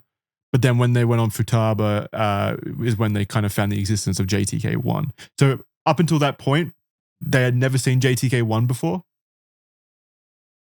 Yeah. Yes. I believe so. Wow. So that's huge. Imagine like seeing a famous meme or a different version of it predating the meme that you already know about. Isn't it incredible? That's basically what happened. That's wild. Yeah, they found like an earlier version. I can see why you're really into this. It's quite fascinating, the little discovery moment, isn't it? Yeah, it's so weird because this whole like genre of like internet detectives, it's like we'll get into like the image data and stuff like that, but like it's such an odd. No, I don't want to even say odd. It's just like an impressive feat to discover an earlier version of the image. Like it's really hard to unsmear something like that, Like it was like indisputably an earlier version of like this iconic image we've all seen at some point. Especially with how deep and vast the internet is, and now they're dealing with international communities and websites, and it's wild. It would be such a mind-blowing moment to be the person who first discovered this, be like, holy shit, is that Jeff the Killer, but a different version and also years earlier? That's mind-blowing. Yeah, what a dopamine rush, hey? Oh, dude, you'd feel so so good. Yeah. Have you ever discovered anything? Have you ever detected something as an OG, or are you kind of the curator and historian of these events? Oh, me? Or no, I curate and I document them. I'm in a few searches here and there. I was there for when I wasn't there, but like when the Backrooms location was discovered, because there was a huge search about a year ago about where the Backrooms image was located. That was huge. I was that was like I was in the call. Like that was a crazy discovery. That's a whole other rabbit hole. Though. That would have been exciting. Yeah, man. Yeah. Being there on the ground level when it's happened. I wish I could have been not involved in the search necessarily, but like I wish I'd have known about this while it was happening, but I never heard about it. I never heard that like. Well, to be fair, it's still happening. Well, the it's search still is happening. Ongoing. True. This is one of the longer ones. Yeah, true. But just that pivotal moment itself where they discovered that JTK1 existed. I wish I was there at that moment. Yeah. Yeah, I was not there for it, but like I remember seeing it, thinking like, oh my god, like yeah. Because again, like for me personally, I the Jeff the Killer image, like to me, like I've just seen it everywhere. Yeah, just to know that there's more to it. It's just wild. Yeah. It's like a whole new universe is opened up to you. It's like, wait, there's more. There's more to Jeff the Killer. How far back can this go? Because right now we're in 2006. Yeah, we're gonna start finding like hieroglyphics from ancient Egypt of Jeff the Killer eventually. God, this is like when like Welcome to the Black Parade was released. Like the watershed moment for us. So it was discovered. It was then discovered that a photoshopped image of a character, Mai Tokiha from the anime My Hime, was posted on Futaba on April 3rd, 2006. So now we're in 2006, right? Yep, 2006. On April 3rd, 2006, JTK won the year previous to the above GIF. So, yeah, so we got the picture here. Look at it. Look at it, Jordan. You can see two pictures down from where the arrow is. That's clearly Jeff the Killer 1 there, photoshopped onto an image of an anime character. And this image was from 2006. So these posts were from 2006. That's crazy. And all of this is just to like show that this image, like I don't want to say frequently, but it was passed around pretty early on in Japan in 2006 on 2chan. Yeah, on 2chan. Like it made a handful of appearances. I think they searched the file name or something. Yeah, it was crazy how they found this, because like these forum threads are now obviously long gone. So like we're digging through the archives now. Yeah, whatever was archived, luckily enough, by like web crawlers and stuff like that. Because obviously with they're lost searching media, file names, they're searching like photo sizes and dimensions and stuff. Like this is like some like real technical work. stuff can be deleted off the internet. Obviously, there's the prevailing theory that once it's on the internet, it exists forever, and that's more of like a warning that it could exist forever if people make enough copies of it. But there is definitely plenty of examples where something is posted on the internet, you see it, and then it is deleted and no one saved an archived version of it, or it's not archived otherwise, and then it is just lost to time. That is what lost media is essentially anyway. So yeah, I mean, it would have been entirely possible for there to be hundreds of other of these posts of JTK1 at the time that have since been lost to time. But luckily enough, people were able to find this specific post, proving that it came from 2006, April 3rd, at least then, as we'll find, it goes even deeper. So this picture has JTK1 photoshopped over the top of the character. Many think it's from a Photoshop contest on Futaba that was happening around the time. Regardless, it showed that JTK1 existed in some form as early as April 2006, well before the Creepypasta was ever posted, and these early postings seemed to stem from Japan. It seemed logical to extend the search to other Japanese websites, as it was becoming clear that the hypothesis that the image was created in Japan was looking more and more likely. Which takes us to pya.cc. Is it pia.cc? I think it's Pia. This is like this is an odd site. I'm not I think it was like a photo sharing, like kind of like porn kind of site. I'm not sure. I don't put that out there, but like it's such a weird. I have no idea, but it's I'm pretty sure it's long gone now. But I think it's Pia. I have no idea. I'll pronounce it Pia. Pia.cc. Pia. So in 2018, Okay. JTK2 was found to have once been posted on a Japanese website called Pia.cc. This post was made on the 16th of November 2005. So we're now another year back in time, by a user by the name of Mr. Omega Bolt, extending the timeline even further into the past. They titled it, and the title is, quote, Koa Ahayahiyahya. I don't know if that's right. That was pretty good. What is End that? quote. And the subtitle under the image read, quote, what are you afraid of? End quote. These images That's were kind of a trolly thing, right? Yeah. Like in 2005, seeing that image and the text, "What are you afraid of?" beneath it. yeah. So that clearly means that the image was still being used as a shock image even at that time, and even on like Japanese websites. So it wasn't just. Oh yeah, I'm pretty sure it was like their version of like the Exorcist girl for us, the Exorcist girl. I don't know if you guys remember, but that shit was everywhere. Yeah. And, like jump scares and Oh yeah. chain letters and stuff like that. Yes. I think remember- that was like their version of it, but I'm just speculating I now. think the first jump scare I ever saw was that classic viral video of the car driving forever around that winding road. I hate that one so much. I think that was my first two, or the Yeah. maze game. Yeah, the maze game was another one. Yeah, and then it just hard God. cuts to that jump scare. Do you remember that one, Jordan? I'm pretty sure. No. Oh, Good, I can get you later once you forget about the story. Continue. What were you gonna say? I was gonna Jordan? say I'm pretty sure I saw like the maze game in like a public library as like a middle schooler. So that was awful. Rough place to be. I hate screamers and stuff like that so much. Yeah, I'm not usually scared of like horror movies too much, but jump scares, they're more like a physical impulse that it just more or less annoys me. Like I just get annoyed. not I can't scared. do anything but flinch. What, so you never screamed at him? Just done the... No, Surely when you were in the library. Yeah, did you? Well, I was just like I was watching like just like gameplay videos and just I think I was watching like Chris Angel Mind Freak and shit like that. I was like, oh, the maze game, and then it was just I might have screeched. It might have been. It was a little while ago. Worst place to let a screech off. For real. Yeah, totally. School library. So, Jordan, you've never been jump scared before? No, I think I've seen What? people maybe do it. I think I've seen. You've never I seen, think like, I've the seen car that. It's just like commercial? you chuck up a picture of the chick from the scary film, Exorcist. The and then you show it to a 5-year-old. That's the aim point, right? Yeah, I think I can get you there. I'll find something good, and I'll wait until you least suspect it. Oh, thanks, Jackson. You're welcome. Anytime, friend. Okay. Are you scared? Do you get scared like in horror movies or anything like that? Yes. Oh, okay. So easily. you're human. You're human. That's good. Oh, totally. However, a lot of additional information was uncovered by this discovery by analyzing the file data in the upload. First of all, Photoshop 6.0 was used in the creation of the file, which had been around for 5 years at this point. This was relatively interesting as Photoshop 6.0 was released in September 2000, and between September 2000 and November 2005, which is when this file was uploaded, 3 more versions of Photoshop had been released, those being version 7, CS, and CS2.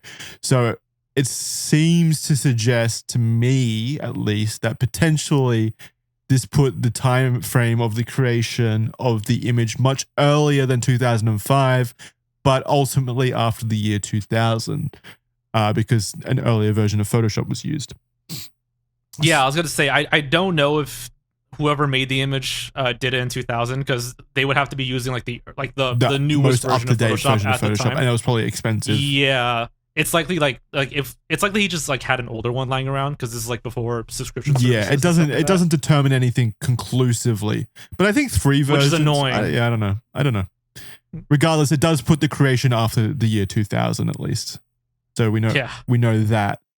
In addition to that information, the slice group name. So this is all metadata stuff on the images. So people were analyzing the image and going through the metadata, because each image is composed of data that you can analyze after the fact. So they were analyzing this data, and one of the group names in the data was Pretty Face, which does describe the image, and it possibly was the original file name. So a lot of people have thought that the name might be derived from another Japanese urban legend, Kuchisake Onna, or the slit-mouthed woman. The story of Kuchisake Onna goes that the woman will ask her victims if they think that she is pretty. If they reply with yes, she will take off a face mask which she is wearing, which will reveal that she has cuts from the corners of her mouth to her ears. She then asks again. At this point, there is no right answer, because if they answer no, the woman will kill them, while if they answer yes, she will cut them similarly and permanently disfigure them, just like she was. Could this be the reason behind Pretty Face file? Which is an interesting, because if the image does emanate from Japan, they have a lot of cultural urban legends, basically, like stuff like the Kuchisake Onna. So it could be the entire Jeff the Killer image could have been born from that urban legend itself, that cultural urban legend. Yeah, and she also so the Pretty Face thing, there's a lot to break down here, right? Obviously, Japan does have a lot of urban legend beings and creatures. So does the U.S., right? So do us. But the slit mouth woman, that's so similar an idea to Jeff the Killer, because he also has the cut mouth and all that.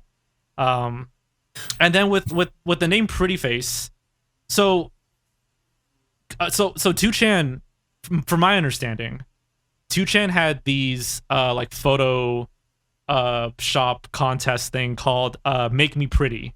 It was a thread. They had threads called Make Me Pretty threads, where they would take a person's face and take turns photoshopping it.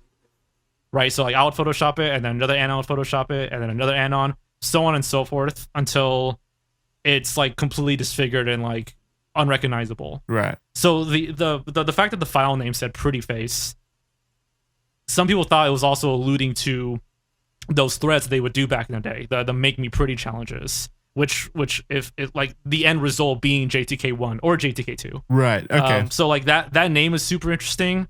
Like it said in the script, it also might be the urban legend. Yeah. There's a lot of speculations that can be made from it, basically. Yeah, it's such a weird thing to find within the files. I forgot the program they used to scrapulate this data, but very, very interesting that the Pretty Face name was in one of the images. Yeah, as well as the information about Photoshop 6.0, because I do find that information interesting, that it kind of puts a time frame roughly, at least on this particular file. Regardless, after further investigations on the site, the first discovery of JTK1 was made. And remember, JTK1 is the one with the more one that we all agreed was scary from the beginning. I'm gonna say that it's more. It uses like Mr. Potato Head eyes. Basically, they look like Mr. Potato. There you go. Head eyes. Yeah, okay. I can't remember if it was in here, but they found the eyes to like come from Mr. Potato Head. Yeah, so photoshopped on there from Mr. Potato Head. That was mind blowing to Jordan. Yeah. I'm pretty impressed by that. I'm sorry. It's just the so yeah. power. Take the eyes. Like focus on just the eyes. Yeah. Those eyes are from like a Mr. Potato Head like toy thing. Just Photoshop. Yeah, he's absolutely right. All right, hang on. Sorry, I'm just gonna have to look at that. He's gonna have to analyze it. He's just I'm getting onto my own investigation. Uploaded by a user named Mr. Mulholland on the 10th of September in 2005, 2 months before JTK was uploaded. JTK2 was uploaded. This picture features an Asian woman, skin still almost white and grinning widely. Many features between the two images are the same. The black hair, no eyebrows or nose, and the background is the same. The eyes, however, are different, still creepy or non-human-like, with the pupils being dilated heavily. Many started to believe, and still do, that the eyes are from Mr. Potato Head. And yeah, I mean, they are like 100% in my opinion. It's like not up for debate. What else would they be from? It was just like we're getting like deeper and deeper and like more questions, and the Mr. Potato Head thing, that's such like a flashbang like fact. I can't believe that's a thing. I can't believe Mr. Potato Head is involved in the Jeff the Killer mystery to some degree. Like, which kind of makes sense because 2004 or 2005, sorry, Toy Story. Like it was right after Toy Story 2. Yep. Toy Story 2 was like 1999 or something. It's at the height of its popularity, really. Yeah. Yeah, so 100% believable.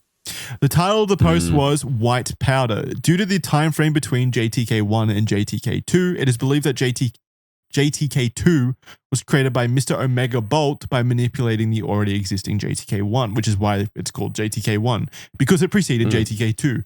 So the idea is that this image existed first to some capacity, to some degree, and then Mr. Omega Bolt was the original creator of JTK2 by taking JTK1 and manipulating it and replacing the eyes and photoshopping the corner of the mouth into what we now know as Jeff the Killer 1.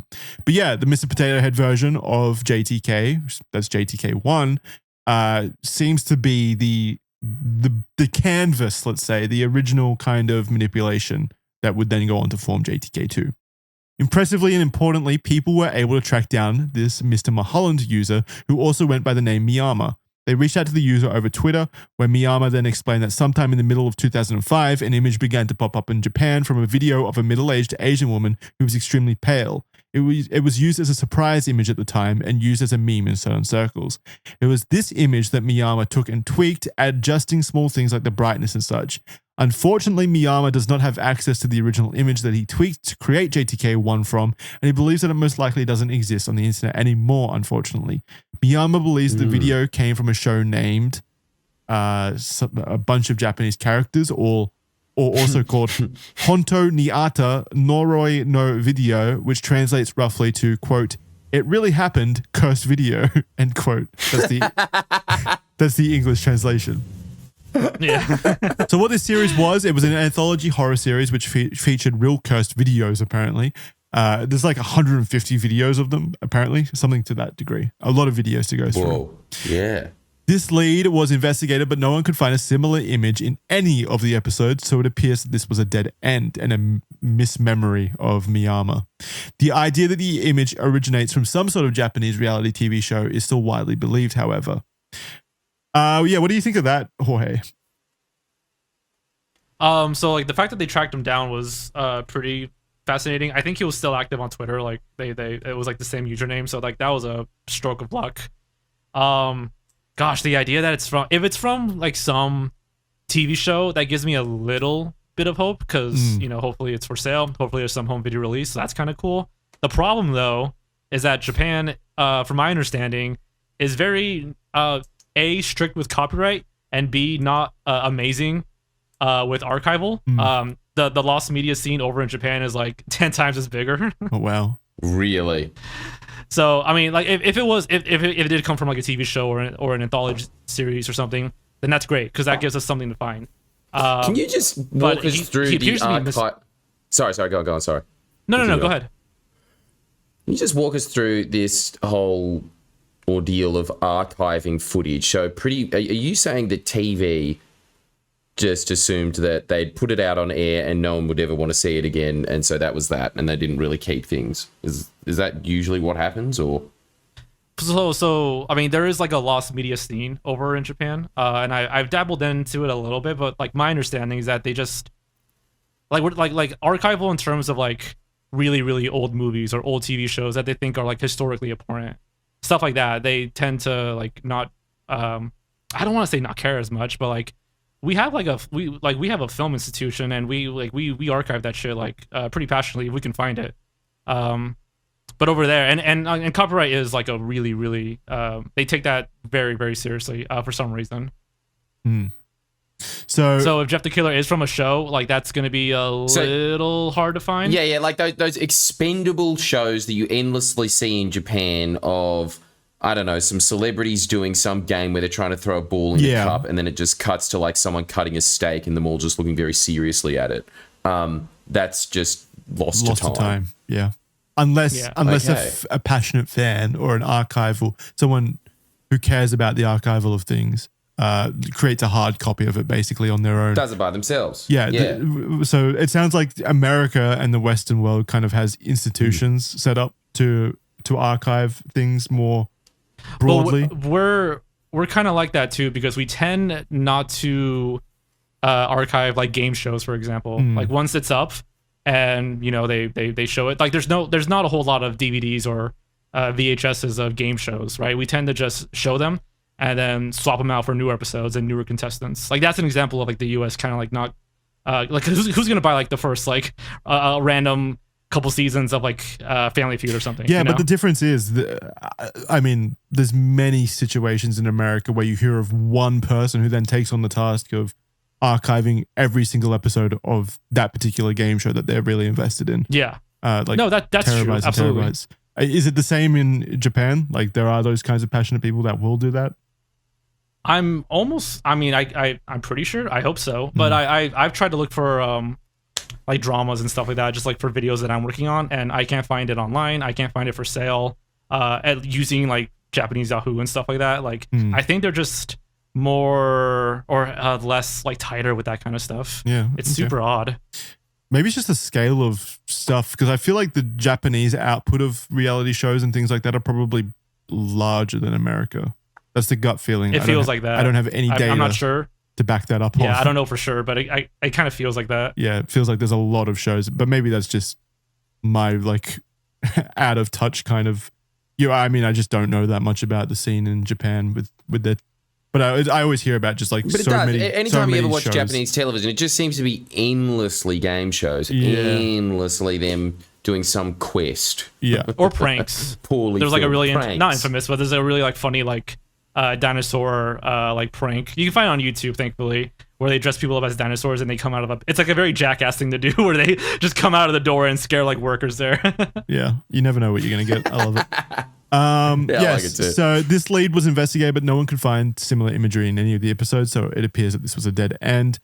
We have a few comments here from Japanese users. I'm just going to read two of them.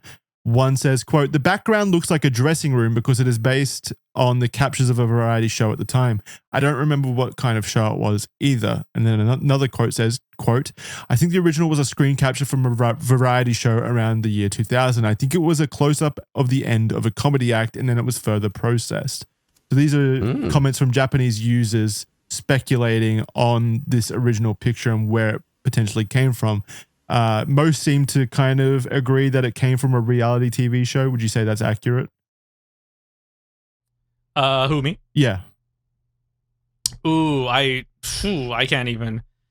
I can't even begin. Reality. I believe Mr. Mulholland said it was a video of like a close up like old lady or something. So I mean, at this point, it's all just speculation now. But he also said that the photo came from that Cursed Video series, which was in of itself, I think, a reality show, kind of.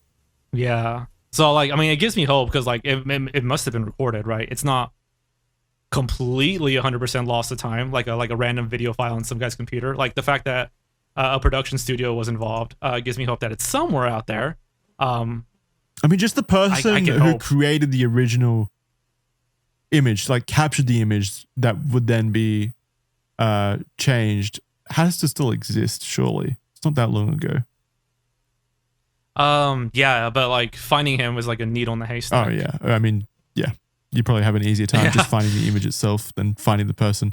But it's just kind of crazy to me that people, like the Japanese community, didn't seem to even know about Jeff the Killer or anything, like how that image was then used in the 2010s in the Western world. And like when Miyama found out about it, he was shocked. He said, like, I searched for the keyword Jeff the Killer. Wow, I didn't know it was so famous. I checked the following sites. And that's like 15 years later. That's crazy to me that like how insular the bubbles are, kind of, that where you don't see stuff like that. Like, yeah, it's crazy. It kind of makes you wonder what's like super nonchalant here, but like really a popular big deal overseas. in Japan. Yeah. There is a phrase called popular in Japan. I know for some reason this is completely off topic, but they really like Lotso, the bear from Toy Story 3. Who doesn't? Yeah, but like here it's like a character. Over there they love it. Everyone hates Blotzo. Yeah, but they love him. You like they him love too, him over Jackson, there. eh? No, I don't. Okay. I'll put it in a way that you can understand, Jordan. It's like that episode of The Simpsons where Homer is discovered to have been an anime character in Japan on a dishwashing soap. You remember that episode? Oh, yes, that's right. Yes. What was it, Mr. Who could Sparkle? forget that? Mr. Sparkle, I think. Yeah. Yeah, Mr. Sparkle. It's exactly like that. Like he's just been a famous character over there for like a decade without him knowing. Could happen. Nuts. In November 2024, Reddit user Perditus Redux was looking for file names matching Pretty Face when he found a match using Viper.org. I don't know if it's Viper or Viper. Might be a typo. Let me have a look. Oh, that's odd. I think Viper. Okay, yeah, Viper.org does exist. It does seem to be a Japanese website, so that makes sense. Okay. Oh, it's still up. Oh my god. All right, so Viper.org. Yes, so he found a match using Viper.org on the 3rd of November 2005. Unless that's the other way around. I don't know the date. And it might be like March 11th. Yeah. Ooh, I'm not sure. Yeah. Well, it would have to be March 11th, wouldn't it? Because this is earlier than the previous one, which was September. Yeah, September 2005. If this is now earlier, then it would have to be March 2005 because November is after September.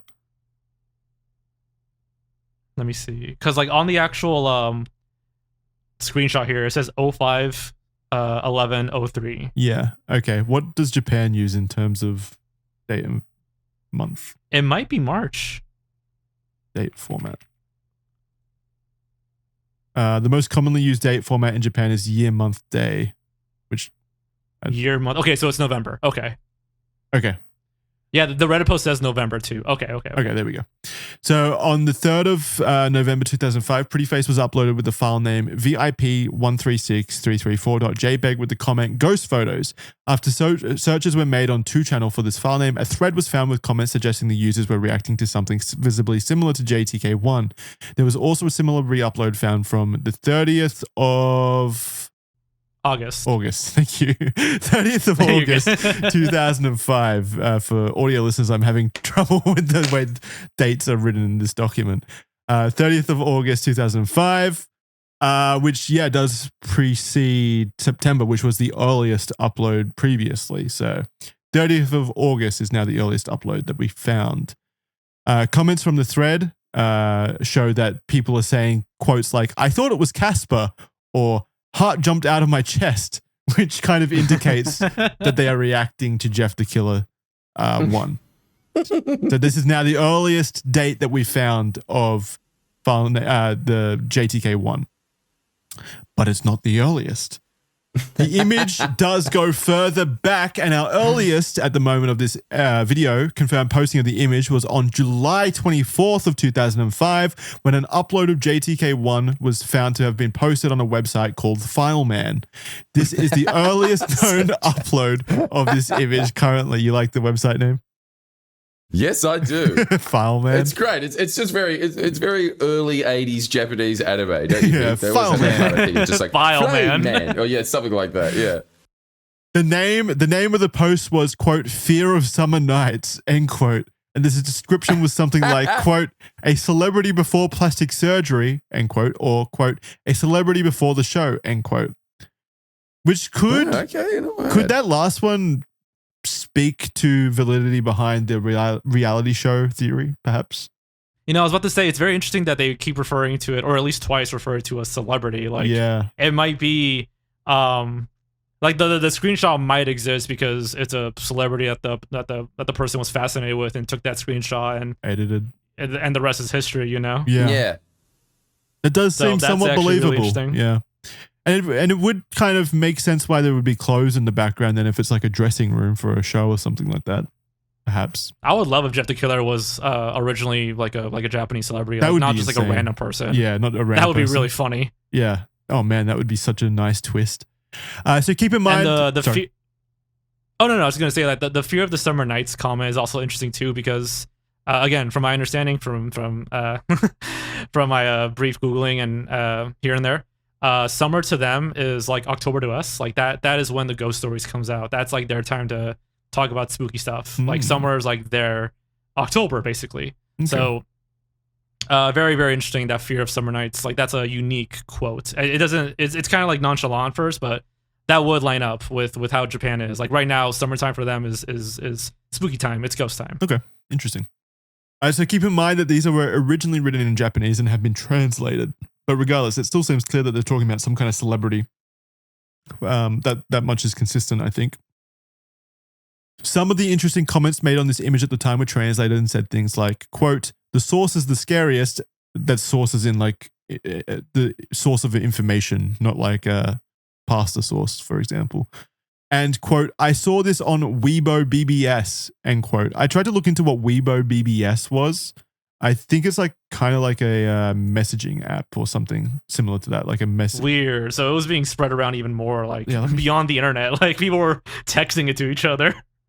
What is BBS? I'm pretty sure BBSs are like file sharing apps. So yeah, I'm assuming that this was, regardless, this comment means that it was clearly being posted before this. So there is even earlier postings that we don't know about yet, because remember, this is absolutely the earliest posting that we have found evidence of in terms of actual file upload.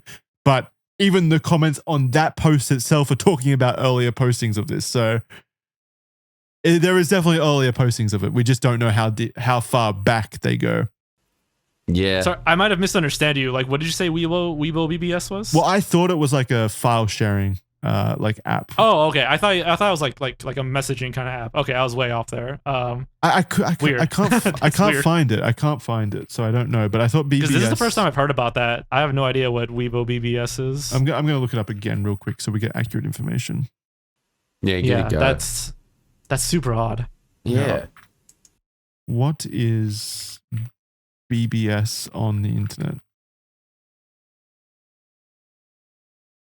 Yeah, okay, so it is a bulletin board system. That's what BBS stands for. So it basically is just like another forum.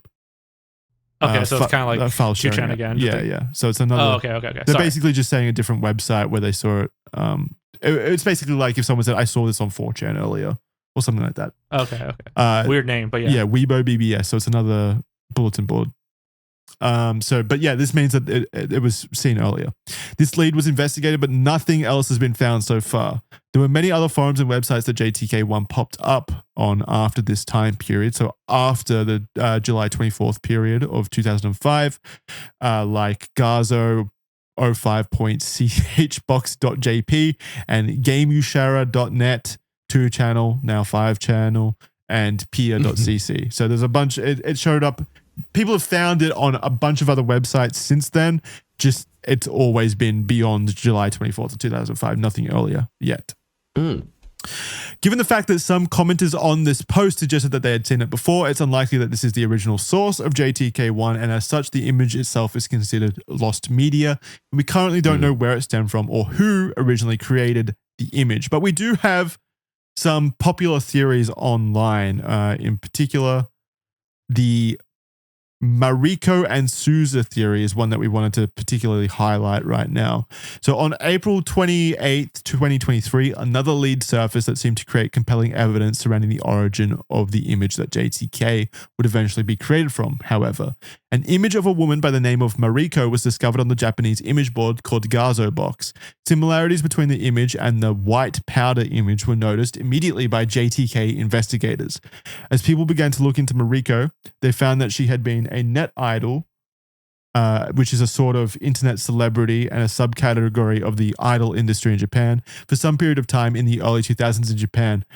In Mariko's case, I think I would say the most applicable Western terminology is probably lolcow. Really? In how people viewed her, it seems like there was a lot of like, we'll get into it, but I think lolcow is probably a more applicable term. Mariko also had a boyfriend named Souza Kamaru, more commonly known as Souza. Mariko had an InfoSeek page with videos and images of her uploaded there, created around April 2004.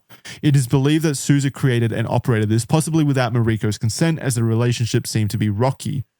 The website was like a diet diary to help, in quotation marks, Mariko lose weight. Souza would promote this website around, but ultimately a lot of the comments left were really nasty and many crossed into harassment, which is why I say it's more like a lolcow kind of situation where people kind of follow the person to harass them almost. Kind of like a Boogie situation here where a lot of the conversation around Boogie was just like hyper fixated on his weight and trying to help him lose weight while he didn't follow the advice or things like that. And people became very attached to following this person in that kind of pursuit. So I think, I think lolcow is probably no fault to Mariko or anything. It doesn't seem like she even really sought this out necessarily. Okay, so net idol in Japan is a negative connotation. No, I just think net idol is more of a broad term. In this specific, okay, yeah. Net idol just kind of like means celebrity, like online celebrity, someone who's being talked. Yes. Yeah, e-celeb. But in this particular case, I think it's more like she probably got that reputation by more of like a lolcow status, not someone that people actually like looked up to or like enjoyed necessarily. Yes. What were you going to say, Jorge? Oh, I was going to add real quickly that it'd be very odd for someone to like have a diet diary, like it seemed like a weight loss kind of blog, like it's very odd for someone to do that. So that's what led people to believe that Souza was the one operating this for God knows what. Yeah. But she was a net idol in the sense that people knew about her and were like interested in her and like following along on her quote unquote journey. Very, very weird, but we'll see like some of the images of her compared to JTK1 and how like similar some of them are. Yeah. Also, I know there's a theory going around that Souza was not actually her boyfriend. Can you speak on that briefly? Do you know about that? Ooh, I don't know a whole lot about that their relationship arrangement. Yeah, I mean, it does. Yeah. It did seem like he was running like the website, from what I understand, and running the diary. And people speculated that he could have just been like an obsessive kind of stalker, maybe. Not sure. The website was taken down, so it's impossible for us to really know for sure. Most likely from the negative tension.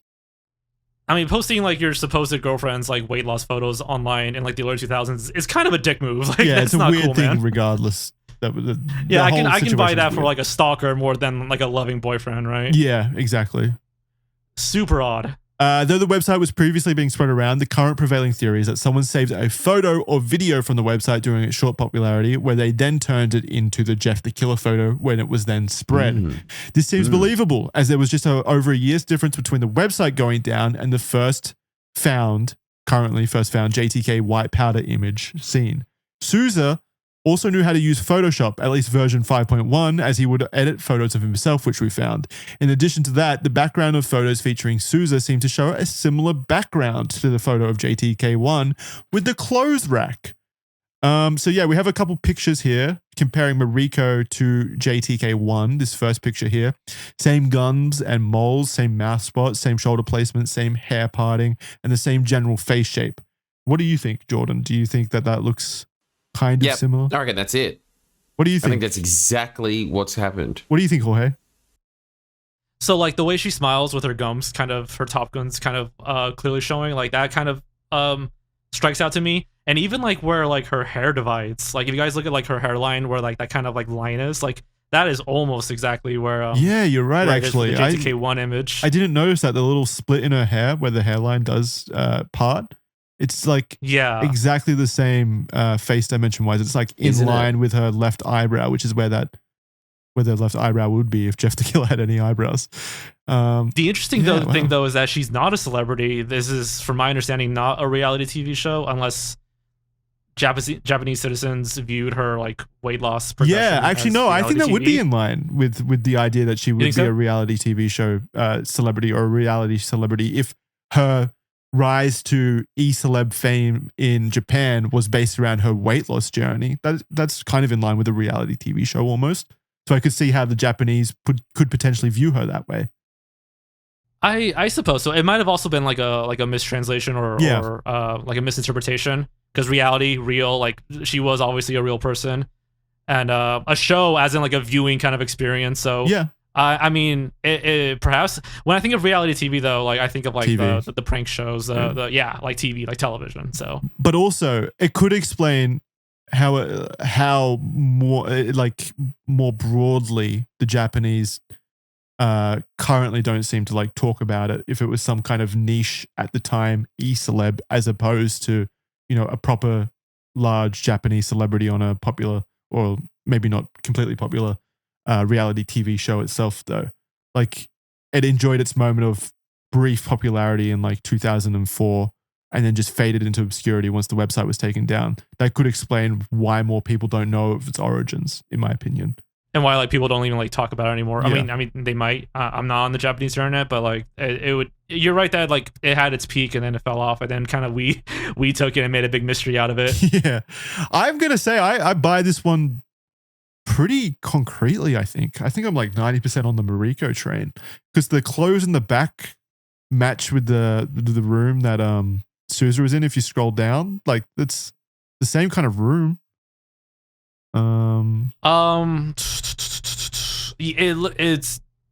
It looks similar.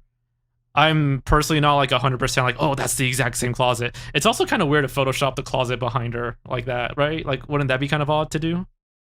Yeah, maybe. I don't know, but that would be weird. It's the same kind of, I don't know, same kind of visuals. Yeah, I don't know.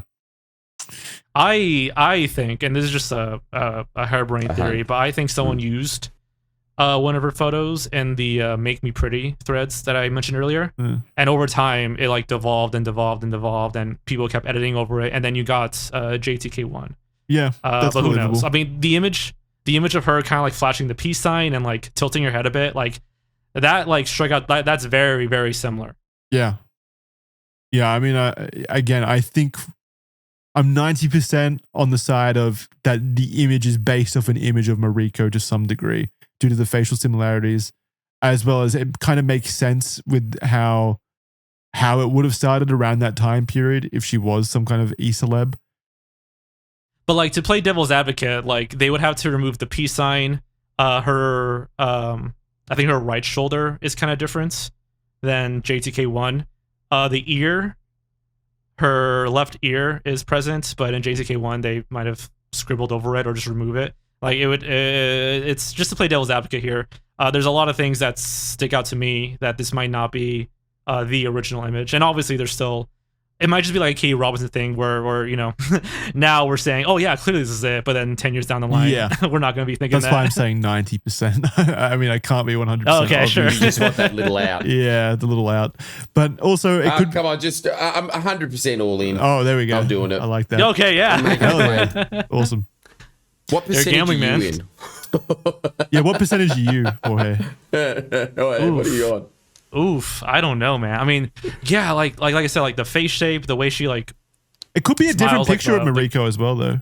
It could be a different picture, yeah. I don't know about that exact picture, even though like the head shape and the tilt is very similar.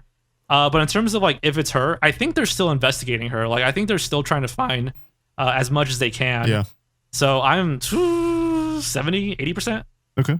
Yeah. Has she ever been contacted about this and prodded? Not as far as we could I think she's long gone, yeah. I don't even know if we found her as a person, like any way to contact her.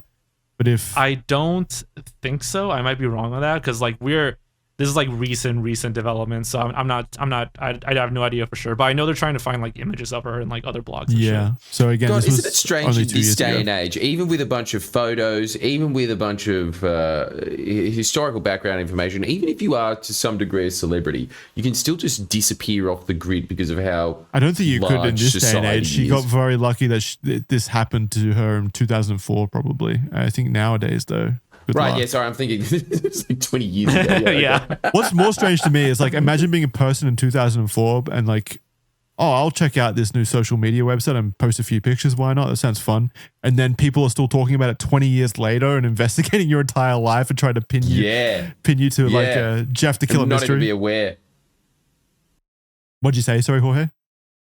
No, sorry. I was about to say, like, she might not even have been the one to post them. Like, she might not have any idea about any of this. If Any If of this, Souza is the that's thing is true. If incredible. Souza is a stalker, then yeah, she could be completely yeah, like, unaware. she could just be an And innocent she woman. is the sole obsession of a huge amount of collective human effort. Yeah. And she's just living her life. That's that could be happening, That's crazy. isn't it? So there was also some recent information about Mariko and Souza posted on Reddit around 3 months ago at the start of 2025 by user Dark Angel Ra. Another user named Zaytech had discovered chat pages and such on Souza's sites and found regular posters who most likely had contact with Souza. They found personal details of some of these posters and reached out, with one user replying. The person who responded, just named X for privacy, gave some interesting details. X had communicated with Souza on Yahoo Messenger, which was now an inaccessible platform that he couldn't access, but he said that there was a hidden section named Mariko's Room that may have included a picture of Mariko in a swimsuit. Apparently, Souza's content and images that he created in Photoshop blended occult and UFO elements with eerie images. Many of these images were behind password-protected hidden rooms like Mariko's room. X said that Souza was not Mariko's boyfriend, and he didn't know if Mariko had created Jeff the Killer or not. Souza would send psychological barukuras, that's a quote, one X remembered was, quote, as a sequence of changing images that culminated in a scream, with Mariko appearing as a still image at the beginning or end. Which does sound like a jump scare, right? Yeah, it's very, very interesting that it's a series of changing images, kind of like the Make Me Pretty thread. So, very, very odd. Like these are like completely new developments. Yeah, this is this year. Really, really. This Souza guy is kind of an oddball. Yeah, very new developments. I don't think that there's concrete proof. Like we can't test the veracity of X's claims, obviously. Yeah. X found a hard drive that showed he visited Souza's site, which was souza.hp.infoseek.co.jp on February 1st and May 9th, 2004. X also remembers that Souza sent him the GIF of the school students that jump scared people with the JTK image in 2004. So he's saying, Wow. X is saying that he had seen the image, the GIF of the school students in 2004. Which was a full 2 years earlier than the original, which was found uploaded on 2006 on that, what was it, 2chan, I think? Yeah, I believe so. 2chan or like Futaba or something. Yeah. So that's incredibly interesting, if true. That means that... Yeah, I was about to clarify if true. Like, X is just claiming all of this, so... I mean, I kind of have no reason to doubt him, but I also have no reason to fully believe him. That's very, very interesting. A very interesting development. That means that Souza is definitely tied to the creation or the proliferation of the original images to some degree, if true. X also suggested that Mariko was an edited version of Souza, but many don't believe this particular claim. That's a weird That one. is a weird one. That's a weird Yeah. one. So X also suggested that Mariko was an edited version of Souza, so he like gender bent himself into Mariko. But no, there's far too many pictures of Mariko in different poses for that to be true, surely. That Mariko was an Done edited a lot of effort for it. version of Souza? Is that... That's the claim, yeah. Okay. That's odd. That's weird. I'm not sure what to make of that. Wait a second. Again, facial blindness. Looking at Mariko and Souza, do they have the same nose, kind of? I think Mariko's like kind of flares out a bit more. Okay, so Or actually, no. I'm looking at the main photo, the photo of her smiling.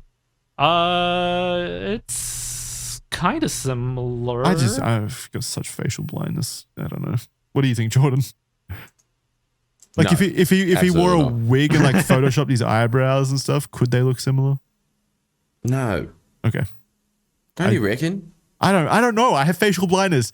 You do have that. Sorry, I forgot about your problem in life. Oh yeah, sorry. Really strange, isn't it? My just serious can't issues. distinguish between anyone. He's basically just like you should have listened to the Avril Lavigne podcast that we did before. That was so difficult for Jackson. Yeah, it was really bad. It's like he's like dyslexic, but for human faces. Was it? Wait, was Avril Lavigne? Isn't that like the clone? Yeah. Conspiracy or something? Yeah, I heard vague mentions of that. Yeah. Yeah, it's really. I could not distinguish which one was a clone and which one wasn't. Do it. I couldn't see any differences. It's really bad. Oh man. I don't know how it starts. I just cannot determine. Like, am I just broken as a human being? I think so. No. Oh God. Two What do you different mean, opinions. no? We're debating on If this you, now. can't tell the difference, if you can't tell the difference between OJ Simpson and your mum, you're broken. I can't tell Like, the you difference really there, are. obviously. But if you put OJ Simpson and OJ Simpson with a slightly different nose next to himself, then I wouldn't be able to tell which one. I wouldn't be able to see the difference, I don't think. Okay, you're slightly colorblind then, like just a little bit, but just for faces. Yes. Yeah. Look, that's a little bit Face different. blind. It's just like I really like. Okay, again, I don't see how you could see this as this. It's Yeah, you don't it's just see. You not. see two very distinct people here between Souza and. Yeah. Yeah, I'm wondering. I had to like decipher that sentence in my head. Like Mariko was an edited version of Souza, so Mariko doesn't exist. Yeah, like, I was trying to figure out the what claim. that meant. That's the claim, that Mariko doesn't exist, and that Souza, the boyfriend, would just Photoshop himself to look like Mariko. That is an insane amount of effort for no reason. Yes, with a very prototype Photoshop as well. I could see it being done. Someone wanting to, show themselves as a woman, perhaps. I mean, Really, He's back in just the the day, killer. because it's really strange going back and watching films from even the early 2000s, and it's the greatest graphics you've ever seen. And you start looking at it now, and you think this is about PlayStation 1 level, yeah, Yeah, the I can early do better 2000s are things. rough. aren't they? yeah. I can't pass. And this is like Hollywood. I can't pass the difference in talent between. On one hand, he's able to Photoshop himself into looking like a completely different woman, to also then Photoshopping Mr. Potato Head eyes onto a picture of Jeff the Killer. Oh yeah, that's actually a really good point. Like there's he's really good at yeah. transforming himself into a woman, but then he has to take Mr. Potato Head eyes and just copy and paste them. Yeah, there's like a big difference in talent, Photoshop talent there. So I Or don't. someone at else the would very do it least, on the highly threads. artistic man. That's he deserves to be in a gallery for that. That's quite a comment on modern society, isn't it? I mean, maybe he didn't use Photoshop to dress up as a woman. Maybe he was just a cross-dresser who was able to pass rather convincingly. Yes, you would say that as someone with no facial recognition. You Yeah, really yes, would. yes. It's just- I don't know, how much can it's makeup do? impossible. Can it change bone structure? I don't know. All right. That's such an odd claim to make, though. Like I'm It still kind of really on is. it that this ex individual would say that Mariko was an edited version of Souza. So It does. odd. It does kind of throw into question the credibility of X, in my opinion, to make that kind yeah, of claim. I almost didn't want to say it out loud, but I'm like, oh, that's odd. That's a weird thing to say. Yeah. Well, he did just suggest it. Maybe it was just a running theory in their group at the time, like a running joke. Like, because maybe he was pretending, like it's a claim a lot of the times in friend circles that you just made that girlfriend up or whatever, like my girlfriend goes to a different school. She goes to a different school. man. Yeah. So maybe they were like ribbing him about that kind of like, yeah, you'd probably dress up as her, and it kind of just passed off like that. Maybe, I don't know. Regardless, And then I don't like that he hasn't responded yet. Like that he kind of like vanished. I mean, I hope he responds maybe he back soon, died. but We that's don't know. odd. We don't know if these people are Jesus. still alive. Well, I mean, we don't. Yeah, that's a mystery on top of a mystery. It could be a possible explanation for why we haven't heard from these kinds of people since.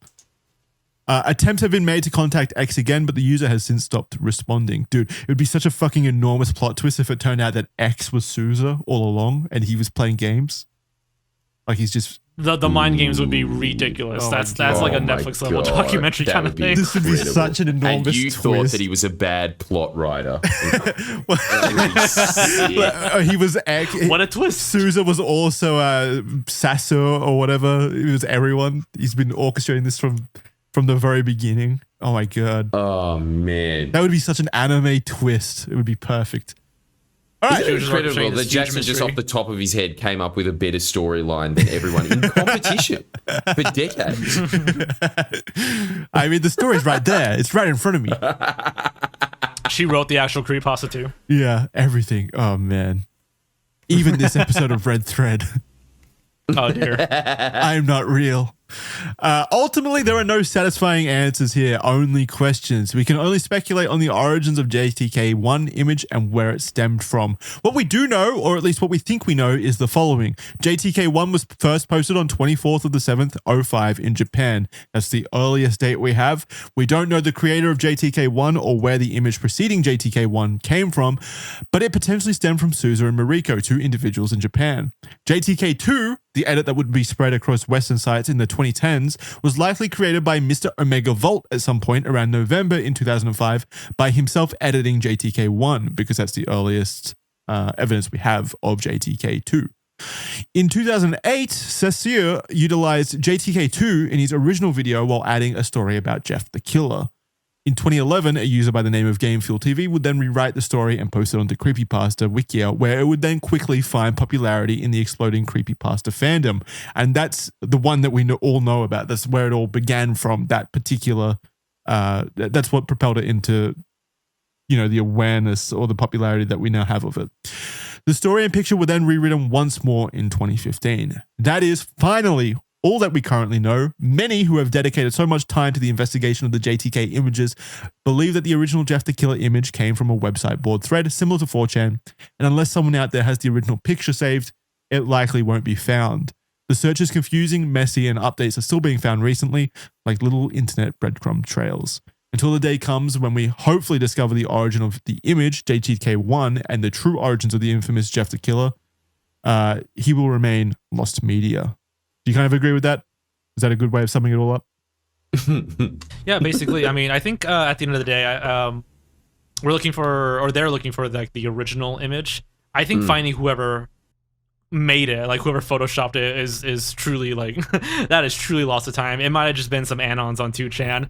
But as for like the original, like the base image that morphed into Jeff the Killer, like that's like what they're kind of focusing on right now. And it might be Mariko. Who knows? Yeah, we could. I mean, it could be that image of Mariko that was photoshopped. So we might have the source file already. We just don't have proof available to us to confirm that yet, really.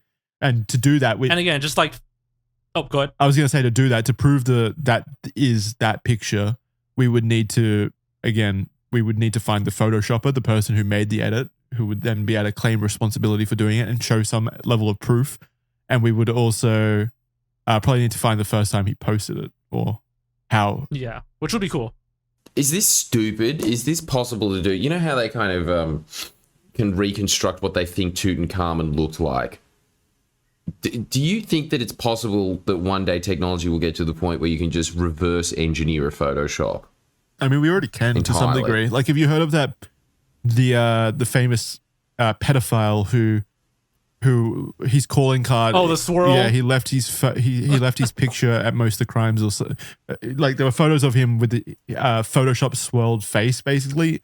When you like blend a photo into like circles. Like his face was just so he did a have one giant of these swirl. calling cards that we were talking about last time. Yeah, he did kind of have, he like left that. I'm pretty sure that's how police found the photo. But yeah, they had the photo of the criminal. His face was just photoshopped into a giant swirl. And then forensic analysts were able to basically use algorithms to unswirl the face. De-swirl it. De-swirl it. And then there was a clear picture of his face, basically, which is how they caught him. And he left that with full confidence, thinking that no one would be able to like unswirl the Photoshop. Unswirl the swirl. And then they did. So yeah, I mean, Photoshop Photoshop basically just uses a bunch of algorithms already. So in order to unedit it, you would just need to basically deconstruct the algorithms that made the edit in the first place.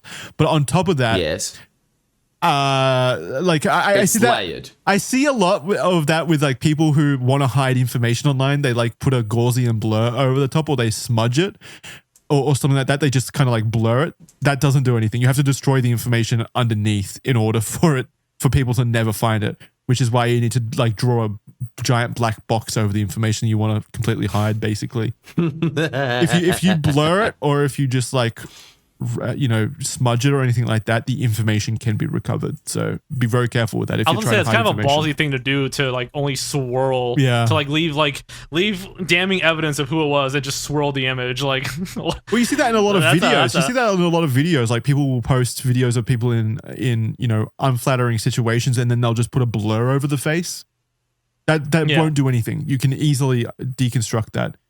Black boxes and things like that are the best way of hiding information. Just saying. Yeah, because the pixels and the colors are completely Gone. just wiped at that point. Yeah, the data underneath is gone. Yeah, so that's Jeff the Killer 2. We've got some members' questions. So you can sign up at official.men for a free 7-day trial to ad-free early access to Red Thread episodes.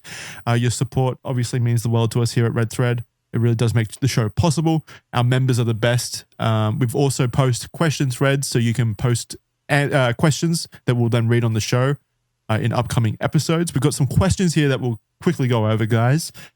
First question from Asus HP.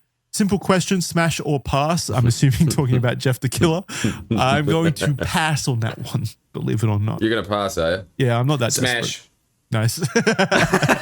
Smash. I do. I felt that coming. Yeah. I was like, "There's no way." There's no way he doesn't smash. You got to smash it.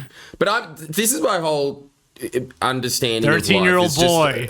I'm a meme. It's a 13-year-old boy. Ooh, you're going to jail, my friend. Well, you can't unsay things. Jail. That's just caught out now. We're gonna have to put a black box over whatever he just said to remove all the data underneath. Oh well, I've just been outed. Holy shit! That's your internet career gone. Yeah, I'll pass for legal reasons and not because it's a disgusting Pass picture. for legal reasons. Yeah, all right. Not out of disgust. What a weird distinction to make. Sidekick Armadillo. Do you think this image or an image like this could spread around the internet these days? I feel like most people are too smart for creepypastas now because the market was oversaturated. So even if a story like this ended up being true, most people wouldn't bat an eye now. Yeah, I kind of agree with that. It's kind of like hit its peak in my opinion. Like the back rooms. Yeah, kind of made we a were just like resurgence. young and naive. Yeah. Yeah, like we were just naive back then. Like it freaked the hell out of me as a 14, 15-year-old. I don't know about kids. Nah, I don't know. I don't think so. No, I think there's too much exposure to things like this now, where it's obviously like fake, even to kids. The back rooms and things like that work because it's like surreal horror. I don't think people actually believe that the back rooms are a real thing. Maybe I'm completely off base, but I think it's just more like I don't think so either. I think they just enjoy the surreal horror aspect of it. Well, I know people now who are still freaked out about it. Like when I was working on my video, like the Jeff the Killer image was right there on like the first page of the document. So I would share it with friends, like, here's what I'm working on, and they would be freaked out because you would see it in like the thumbnail and like the preview image. So I know people who are still kind of scared of the image, but I don't know if it like pass around like it did back in the day. Yeah, we can bring it back though. We can keep sending it to people. I mean, yeah, it was the same. We can make a 2025 version. We can keep improving on it. It was the same with us. Like when we posted the question thread on official.men, we had the picture at the very top because I put it there so people could know what we were talking about. And also to scare them. And just all the top comments were like, I'm unsubscribing because I don't want to see this in my feed, you dick. Like all of that stuff. Yeah, I'm way off then. I guess the image still kind of hits. I don't know about the story, but the image would. I just don't see how it could hit. It might still be passed around. I just don't see how it still hits. It just does not have the same impact to me now. Yeah. Briologen asks, if you had to give Jeff a new origin story, what's your storyline that would lead to him being Jeff the Killer? Jordan, I feel like you'd have a good one for this. All right, so he's a 13-year-old boy. You have to keep that in. Why are we keeping that? Yeah, why? Just got to. I think we all know why. And then... wait, hang on. We have to keep that in, don't we? Or you could just make Jeff anything. Yeah, you can make Jeff any. It's your story. You're giving him a new origin story. Yeah, I was about to ask why do we have to keep it? Yeah, all right. Screw him. He's 67. Now. Oh, you're making him even younger. Okay. 67. Yeah, this is my story. He's 67. He's lived a fruitful life full of memories and stuff, and then he's in his retirement home. And he just decides to start killing. Just fuck it. Yeah, he snaps. Yeah, just fuck it. Just start killing people. Why not? And it's because he had originally read a creepypasta online, and in his senile mind, he couldn't separate reality from reality. Yeah. And he's like, damn, that sounds cool. I got to start doing that. Jealous of 13-year-old boyish looks, he does disfigure himself through his plastic surgery. He tries to get himself back to looking like a 13-year-old. He tries, yeah. And so that's what leads to he kills disfigurement. kids and puts this baby skin over his face. Oh, gross. That's so much worse, yeah. Okay. Yeah? Yep. Great story. It's very tropey stuff, though, isn't it? It's all... I think this is the whole problem with horror. It's been done, and yet I'll keep watching. But... I don't think Jeff the senile baby killer has been done. So that is an original story. Yeah, true. Sweet. We're good. Yeah, he targets 13-year-olds specifically, and that's why he cuts himself. Yeah. Yeah. So dumb. Really stretches it over, and that's why his face just looks uncharacteristically no character on it. See, this is why it's so easy to make creepypastas. Took us 2 minutes. And there's no bleach or what was it, like a fire gun? Because who would survive that? Oh yeah, the fire. I forgot. All right, Nico Pero asks, what name would you have given the guy in the image if the creator of the creepypasta didn't name him Jeff? That name always felt silly to me. It does feel silly. And I think it's exclusively because his own name was Jeff. There's like a level of ego there. He's like, he wanted to be involved, says here, to some degree. You know, I think about it, it is kind of a silly name because Jeff is it's like Bob. It's like such a normal name. I don't know. But again, to go back to the start, I think the name Jeff has changed post Jeffrey Epstein. I don't think it's got the same swing as it used to. That's true. So yeah, a lot of disrespect has been done to Jeff's name over the last decade. Well, I'm calling him Good Charlotte. Good Charlotte. Every time I ever look at it, I'm just reminded of that era. I don't know, it's just maybe you guys just said 2010 at the beginning of it, but to me, it just really looks like that period of music where they always dressed up as like, ooh, we're in a creepy circus, ooh, like that kind of stuff. Yeah. It's the all white face and the long black hair. Yeah, isn't it? What are you guys calling it? I'm going even Mr. Potato Head Eyes. Nice. Yeah, good. Gotta get the brand name in the trademark. That's just the oddest part of this whole thing. Mr. Potato Head Eyes. I'm going even friendlier. I wanna like rebuild his image as a friendly guy instead of Jeff the Killer. I'm gonna go Maurice. I feel like Maurice is a very friendly name. I trust. Do you? I thought you were gonna say something like Jeff the Friendly Killer or something. Jeff the Friendly Killer. Wannabe Joker. Yeah, no, Maurice. I feel like Maurice suits it. I'm going Maurice. Clipman asks, Jackson, do you have any favorite creepypastas? Guys, I'll take this one. This one's specifically for me. Maybe ones that you read in your youth. Also, I'm curious to what cigs Friendly Geordie smokes. Okay, so there's your part of the question. What cigarettes do you smoke? You go first. I don't know. Dude, this has been my policy ever since I got addicted to them in Korea. Yo, man, have you got a spare? I don't know what they are. I'm a bum. Oh, you just take whatever. I'll take whatever you got, and I'll put it in my lungs straight away. No questions asked. But back in the day, you know what was incredible? What? I'm sure they still have them in Korea because they don't seem to yet understand that they're bad for you, judging from their packaging. There was ones called like mojito flavored cigarettes. That was incredible. Ooh, that sounds yum. Yeah, that was better than Sounds vapes fancy. because it still has the vapes. Just doesn't give you that I'm killing myself satisfaction that cigarettes do. You know, Yeah, the edge to it. the edge. Yeah. Speaking of edge, my favorite creepypasta is is it Ted the Caver? What's the cave one? Ooh, Ted the Caver. Wasn't that like the first one? Wasn't that the like what really made creepypastas? Yeah. It was some dude like documenting his journey like through a cave. And Yeah. being stuck I or think something. it is an Ted the oldie. Caver, right? That's the name of it though. Yeah. Yeah, I think that's my favorite. That was from like 2001. So the very first one. All right, come on, give me the summary. Come on. I mean, it's a bunch of like short stories basically about his adventure caving, like exploring caves basically, and it just gets more sinister and more sinister over time, and he becomes very obsessed with trying to get as deep into this cave as possible.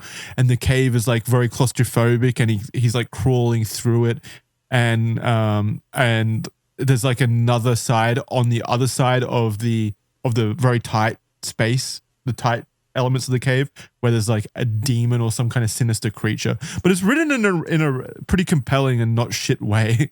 So it's it's a good creepypasta. But again, All right. I last read it when I was like 14, so I don't know how much it stands up.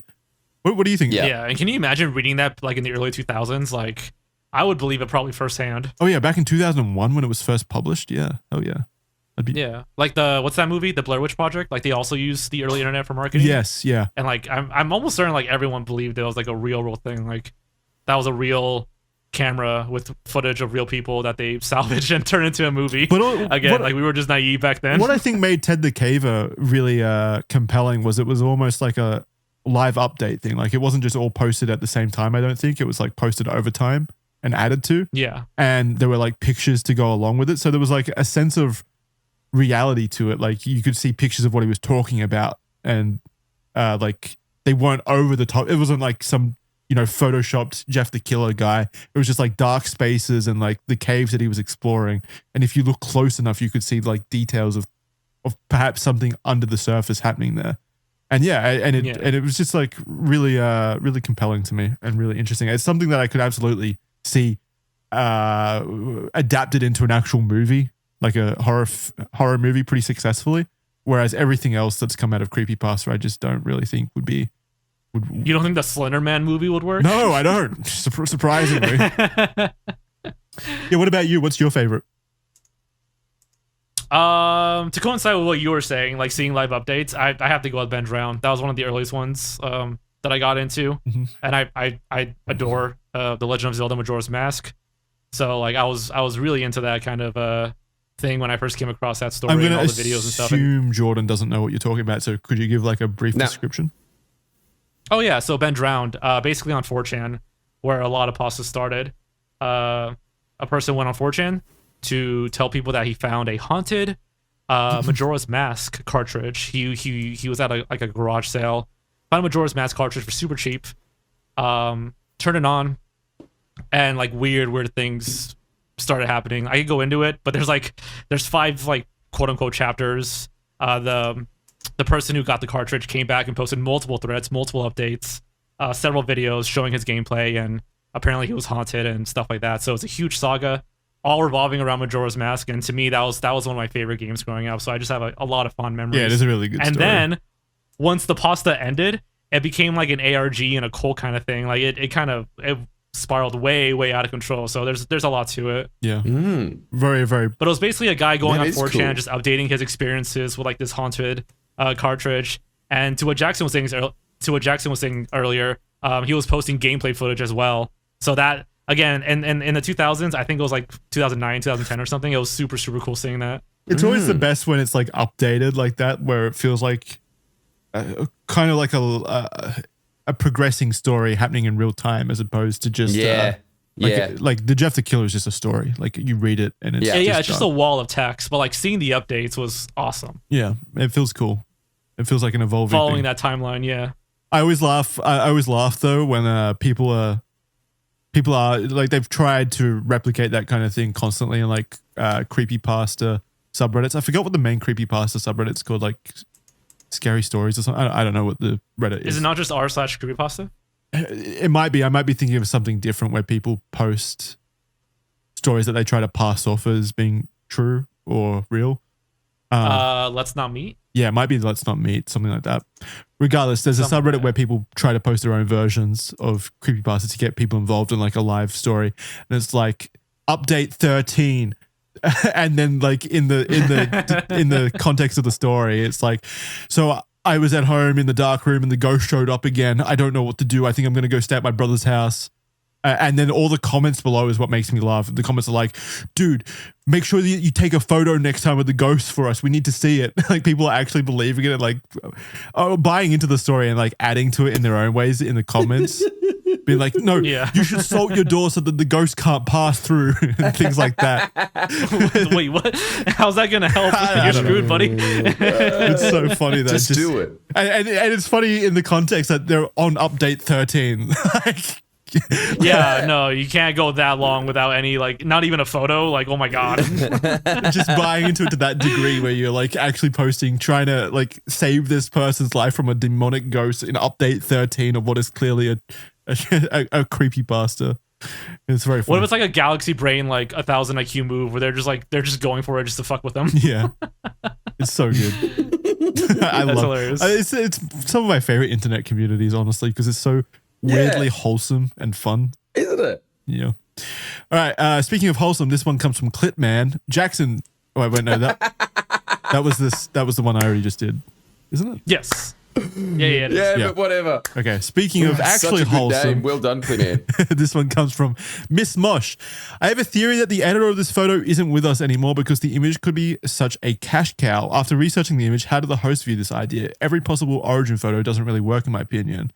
Well, I disagree personally. Well, I think that the creator could potentially not be with us anymore, but I still am 90% on board with the Mariko hypothesis.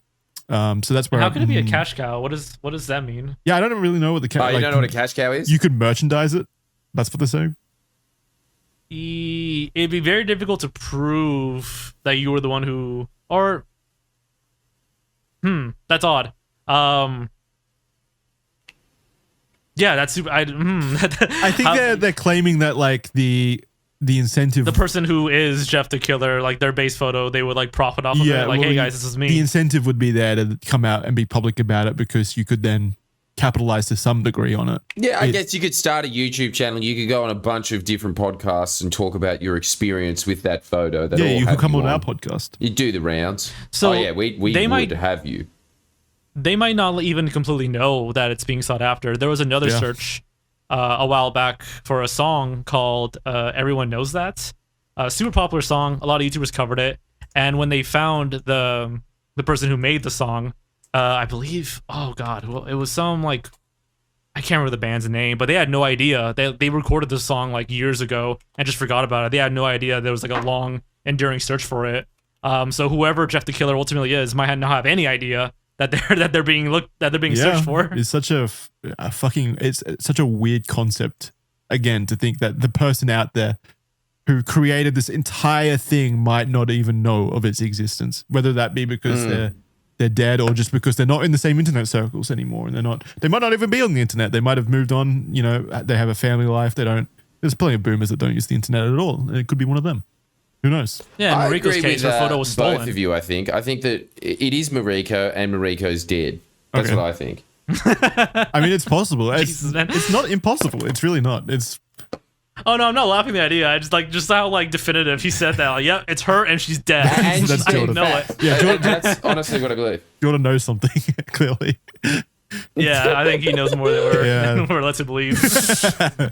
All right. So good. That's going to do it for this episode of Red Thread. Thank you very much for joining us, both you at home as well as you, Jorge. I really appreciated having you on for your expertise. Yeah, thanks so much. Yeah, it's been... No, thanks for having me. Like, I can go on forever about this. There's like, it's such a like... Again, like it's these like nonchalant, good for nothing mysteries that help me get up in the morning. Yeah, like, I really like so just like these like little internet searches. It's so entertaining, man. Super fun to have you on. Super fun time chatting with you. Really appreciate you coming on. So thank you very much for coming on. Again, thanks for having me. Yeah, thank you to everyone at home for joining us for another episode of Red Thread. We're really enjoying the show lately. We hope you guys are too. Feel free to share it around with friends. That's the best way to help us out. And if you have a bit of spare change, official.men, you can sign up over there, or patreon.com/theofficialpodcast. We're currently running 7-day free trials, so you can sign up free right now at official.men. You can get access, early ad-free access to all of our episodes delivered straight to you. And also, like I said, audience interaction. You can leave questions that we'll answer on the show, as well as get up-to-date updates on what is coming next. So that's official.men, 7-day free membership available now. Go check that out. Really would mean the world to have you over there supporting us that way. Other than that, the best way is to just share the show around. It really does help out. So thank you very much for joining us and listening. Jordan, any last words from you? Yeah, it's the Mariko chick for a fact. and she's dead. And she's dead. I need to reiterate that. She's been dead for 30 years. Yeah, and that's the official conclusion of this. I'm glad that we finally got to the bottom of this. Yeah. Mystery has been solved after 20 years of searching. We'll take that $20,000. Isn't it so good? Just synthetically imposing the dopamine hit that these people put a lot of effort into it. Just being like, well, you know what? You don't even have to. You could just say that you think that that's reality and that's it. Yeah, like 5 or so years in the course of like a few hours. Yeah. Oh, actually, before we do leave, Jorge, please shout out your stuff, where people can find you. Yeah. Oh, my channel is BlameItOnJorge. You can find me on YouTube. I cover all sorts of things, but a lot of people like the lost media stuff. So there's all sorts of investigations going on right now, and I make videos on those documenting their searches. Awesome. And it'll be linked in the description below, so you can go click on that and easily be taken to his channel.